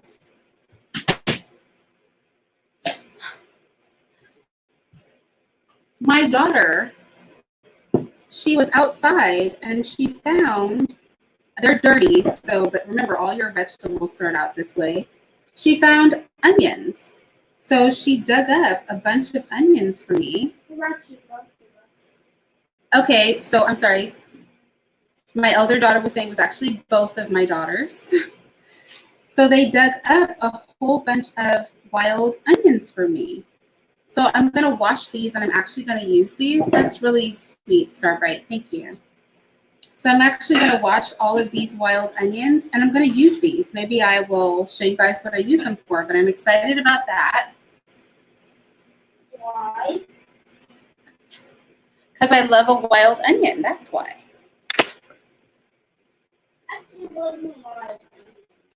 Okay, so let me check out this. More eating, less talking, please. All right, so that's that. I'm going to put up the cheese. We're just waiting for the last thing. So this has been a long live. We've been here for how long?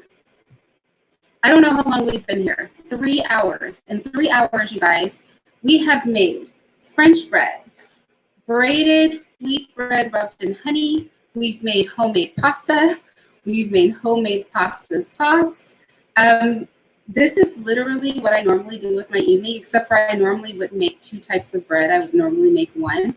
I spend a lot of time in my kitchen. So sometimes on my other channel, I have like these desert periods of not posting.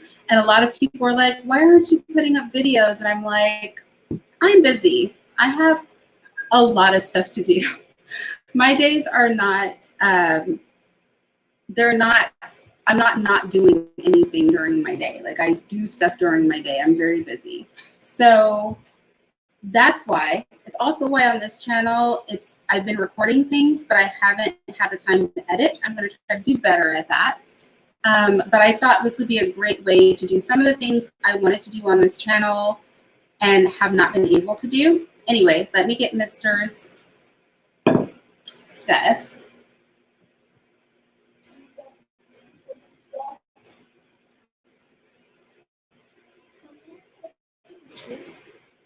No.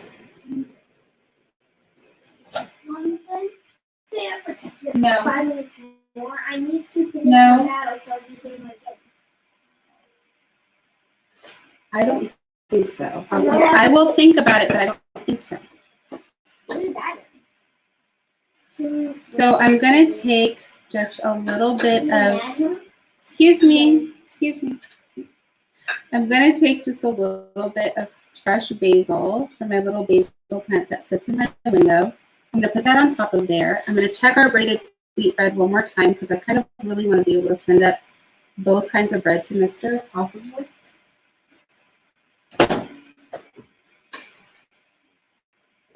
All right, so I think what I have to do is I'm going to have to turn that wheat bread so that the bread loaves that are in the front can end up in the back of the oven so that it cooks evenly. If you're making this bread, please make sure that you do the same thing. Check it. If it looks like the loaves in the back of your oven are slightly darker than the loaves in your front, you're going to want to rotate your bread. So that's what I'm going to do right now.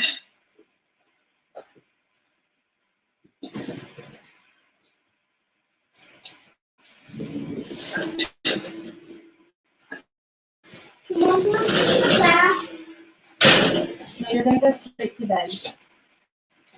Go brush your teeth and change your clothes. No, listen. Brush your teeth and change your clothes and go to bed. Everybody's got a million excuses as to why this should not be their bedtime, but this is their bedtime. I always eat last, and I haven't decided what I'm going to eat yet.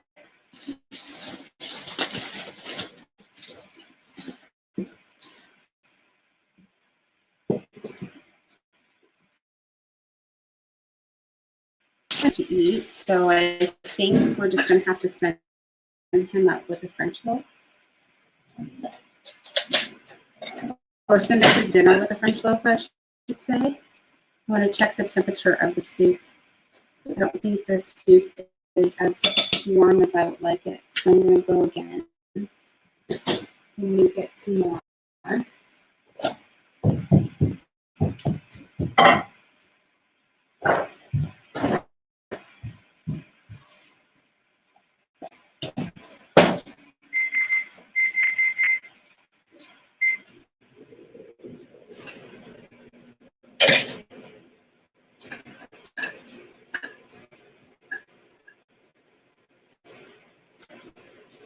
And it looks like the dishes that I put on my dishwasher, I do everything like on the maximum, so it runs forever.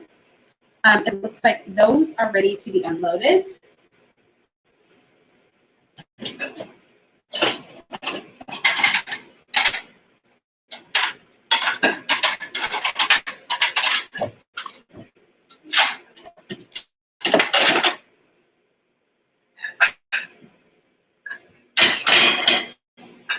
Oh, thank you. Thank you. That was my eldest daughter. I don't know if you guys got a peek of her, but you guys have met her here on this channel. That was Elizabeth.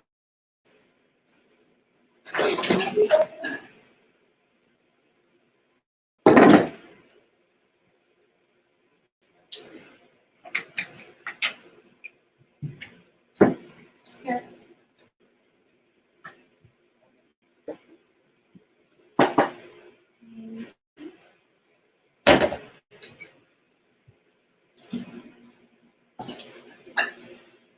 So this is literally like Big Brother, right? You guys are watching me actually live my life. That's crazy. And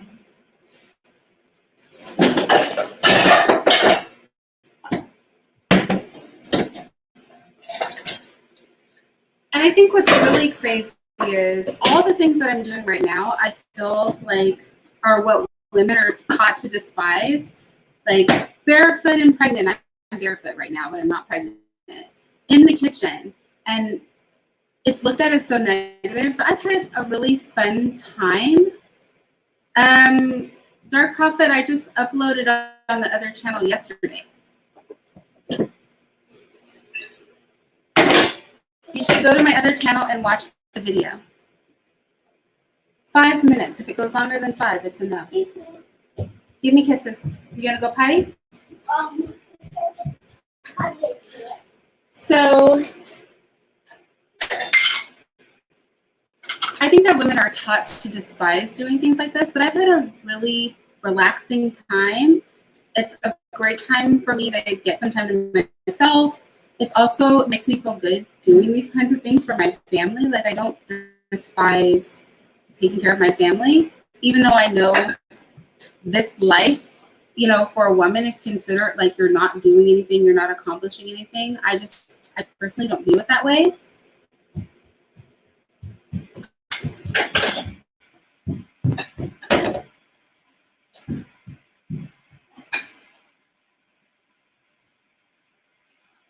Okay, that is definitely hot enough.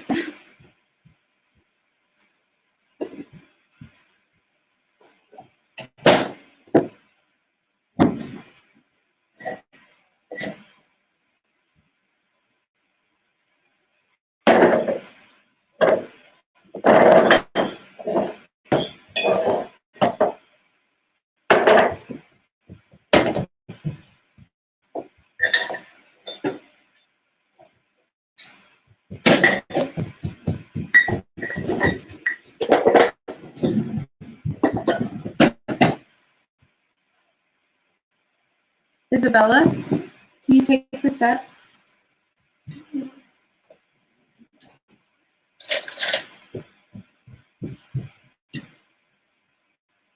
Javier already has his. Oh, wait. Let me put this on there. And then, hold on. You can put it on the counter really quick. That's Isabella. He's going to want extra salt. And he's going to want garlic powder.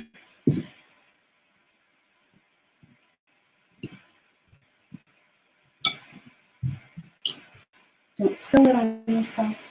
Be careful, don't raise it too high, because that's a good way to make it fall too.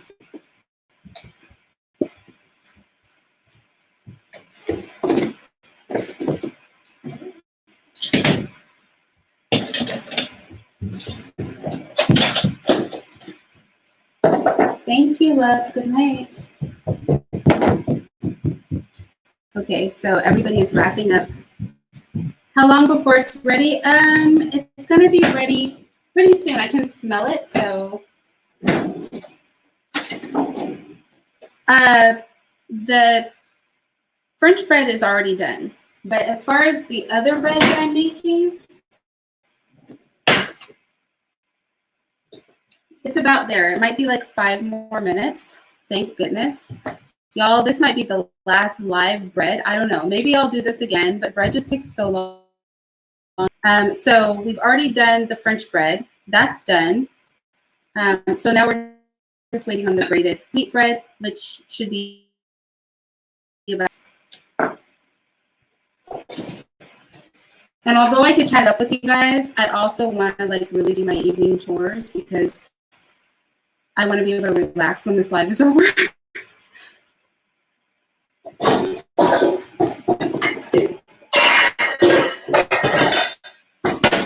So that's why you see me puttering around my kitchen, because I'm like, putter, putter. I'll be able to relax if I get everything done.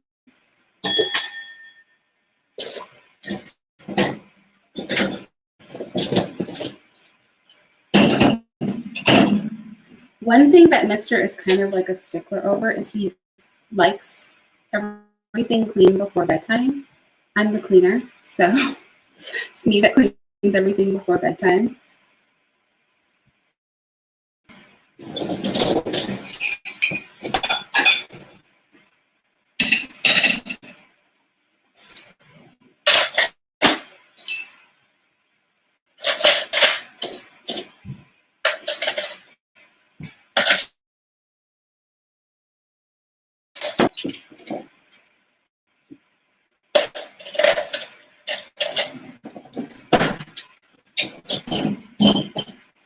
I feel like, what's that saying? I'm a cook, I'm a baker, I'm a candlestick maker. Like, I'm everything.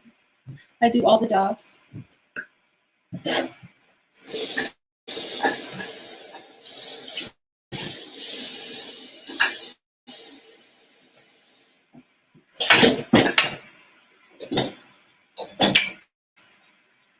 That's kind of why when people say like stay-at-home moms don't do anything, I don't really understand what people mean by that. I'm like, stay-at-home moms do a lot. Like, this is just part of what I did today.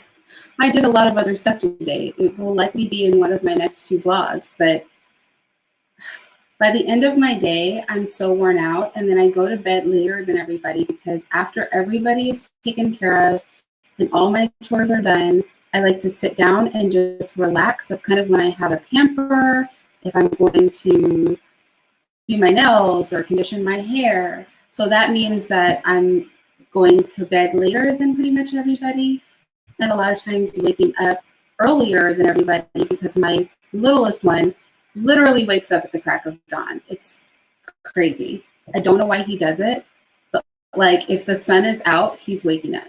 So it's like very hard on me.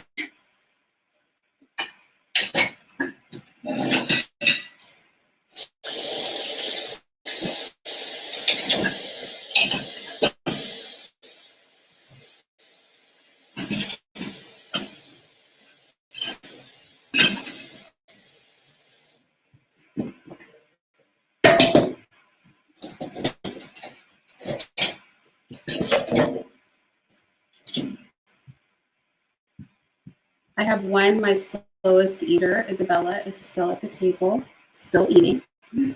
She literally eats slower than anybody. She takes her time. I don't know if she's savoring the food or what she's doing, but she takes her time when she eats. I just let her be her. I don't rush her.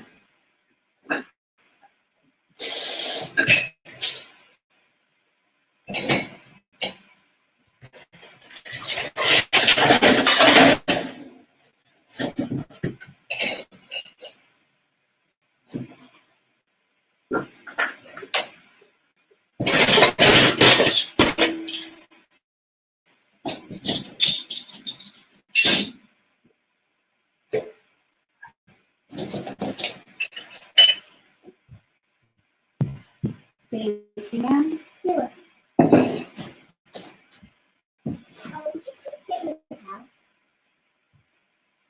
All those dishes have to come off the table before you can polish the wood. So she's doing her evening chores, and then hopefully the bread will be done before Liz does her evening chores because she's got a vacuum.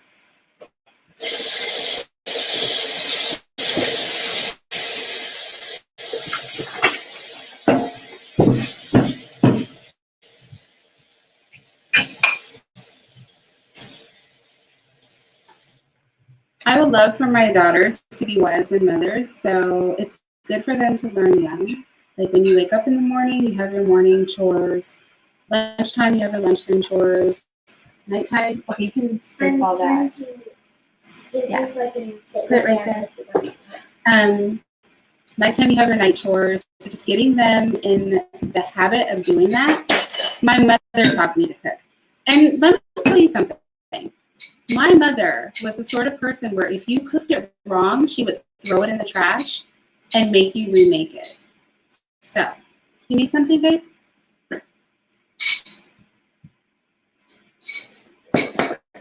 What'd you say?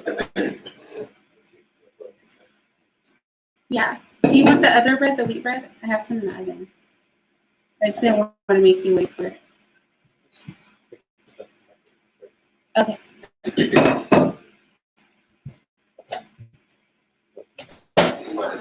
Where should I put this? I put some garlic powder. Just sit it down. Oh, you put some in there? Yeah, did you taste it yet? Do you want to take it with you anyhow?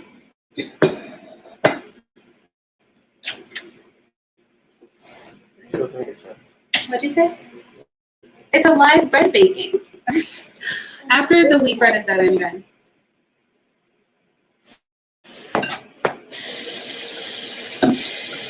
They're watching me do my chores. I was telling them how you insist on everything being done before bedtime.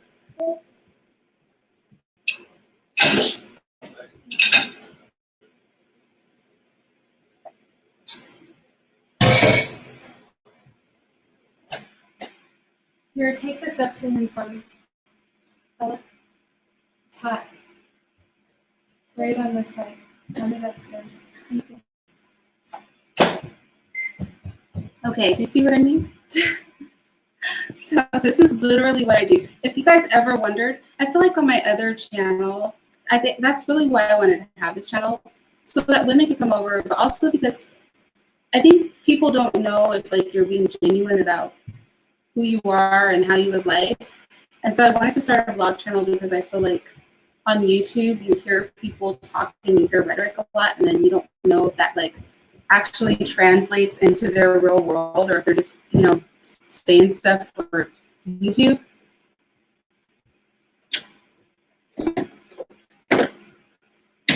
But I hope through this channel, and you guys have had a chance to like listen to my children talk and stuff like that, that you guys learn that I'm exactly the way that I say I am. There's literally who I am. It's no made up anything. It's super legit. You can sit them right on the floor. But I just literally put those on there. So I don't think, does it need to be cleaned underneath? You didn't clean under there earlier when it wasn't on the table? Okay, I've got to help her move my candlesticks. Hold on.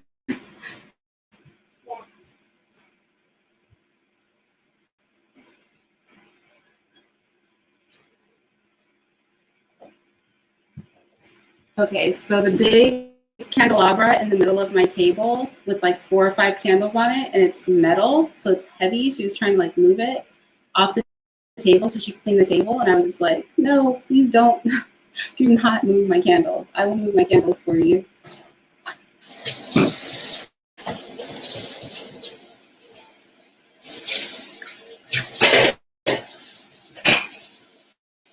Okay, I think our wheat bread is probably done, so let's check it. Yes. Oh, wow. Oh. Y'all, that bread is just beautiful. It really is. It's just absolutely stunning. There are 3 braids. They're beautiful.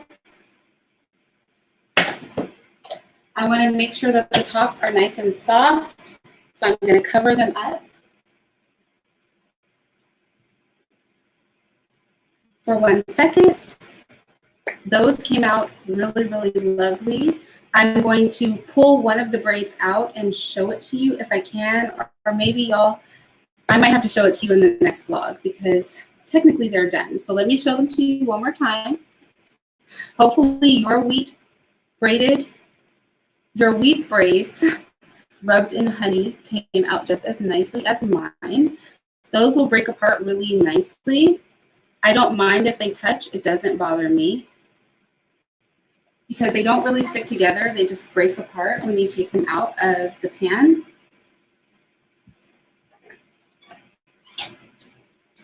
So there go our wheat braids. They are stunning.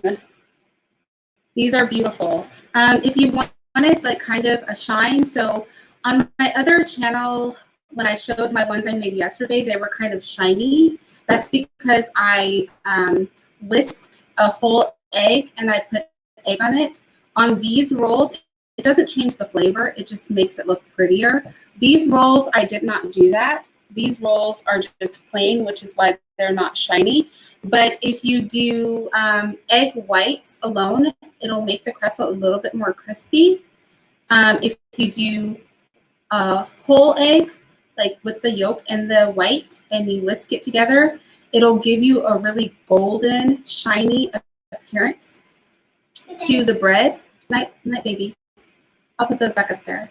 So that's just some, if you prefer like the way that the other ones looked, then that's how you get that shiny look. You do a whole egg and you wipe the egg over it. I just didn't do it tonight because honestly, we're just going to eat it. That's more of a presentation thing. But yeah, so happy with these. They're beautiful. They're huge loaves. And I hope that you guys, oh, and thank you, Gab. I hope that you guys try these recipes. Try the French bread recipe. Try to make your own pasta. Try the pasta recipe that I did today. Like I said, I added seasonings to my pasta. You don't have to do that to your pasta. Also, I would say try the braided wheat bread we made. If you don't want to make braids, you can make them into hamburger buns, rolls. If you prefer wheat cinnamon rolls, that dough would be great for a wheat cinnamon roll. So, and I think next time we'll probably do cinnamon rolls. It'll go a little bit faster. I don't know. I don't know if I'll do it live or not. We'll see. But maybe if I can think of a meal to make while the bread is rising for the cinnamon rolls, I will. But that pretty much concludes this live bread making. This was way more ambitious than I realized it was going to be. I'm not going to lie. But I still had fun. And honestly, my family is just happy that they get bread. So it's a win-win situation. So with that said, I will talk to you guys a little bit later and be looking out for my vlogs. I just have to not be lazy and I have to edit them. I haven't really felt like editing, just to be perfectly honest. I've kind of just been enjoying my house, enjoying just being here, enjoying my family. But I will try to edit the footage that I have.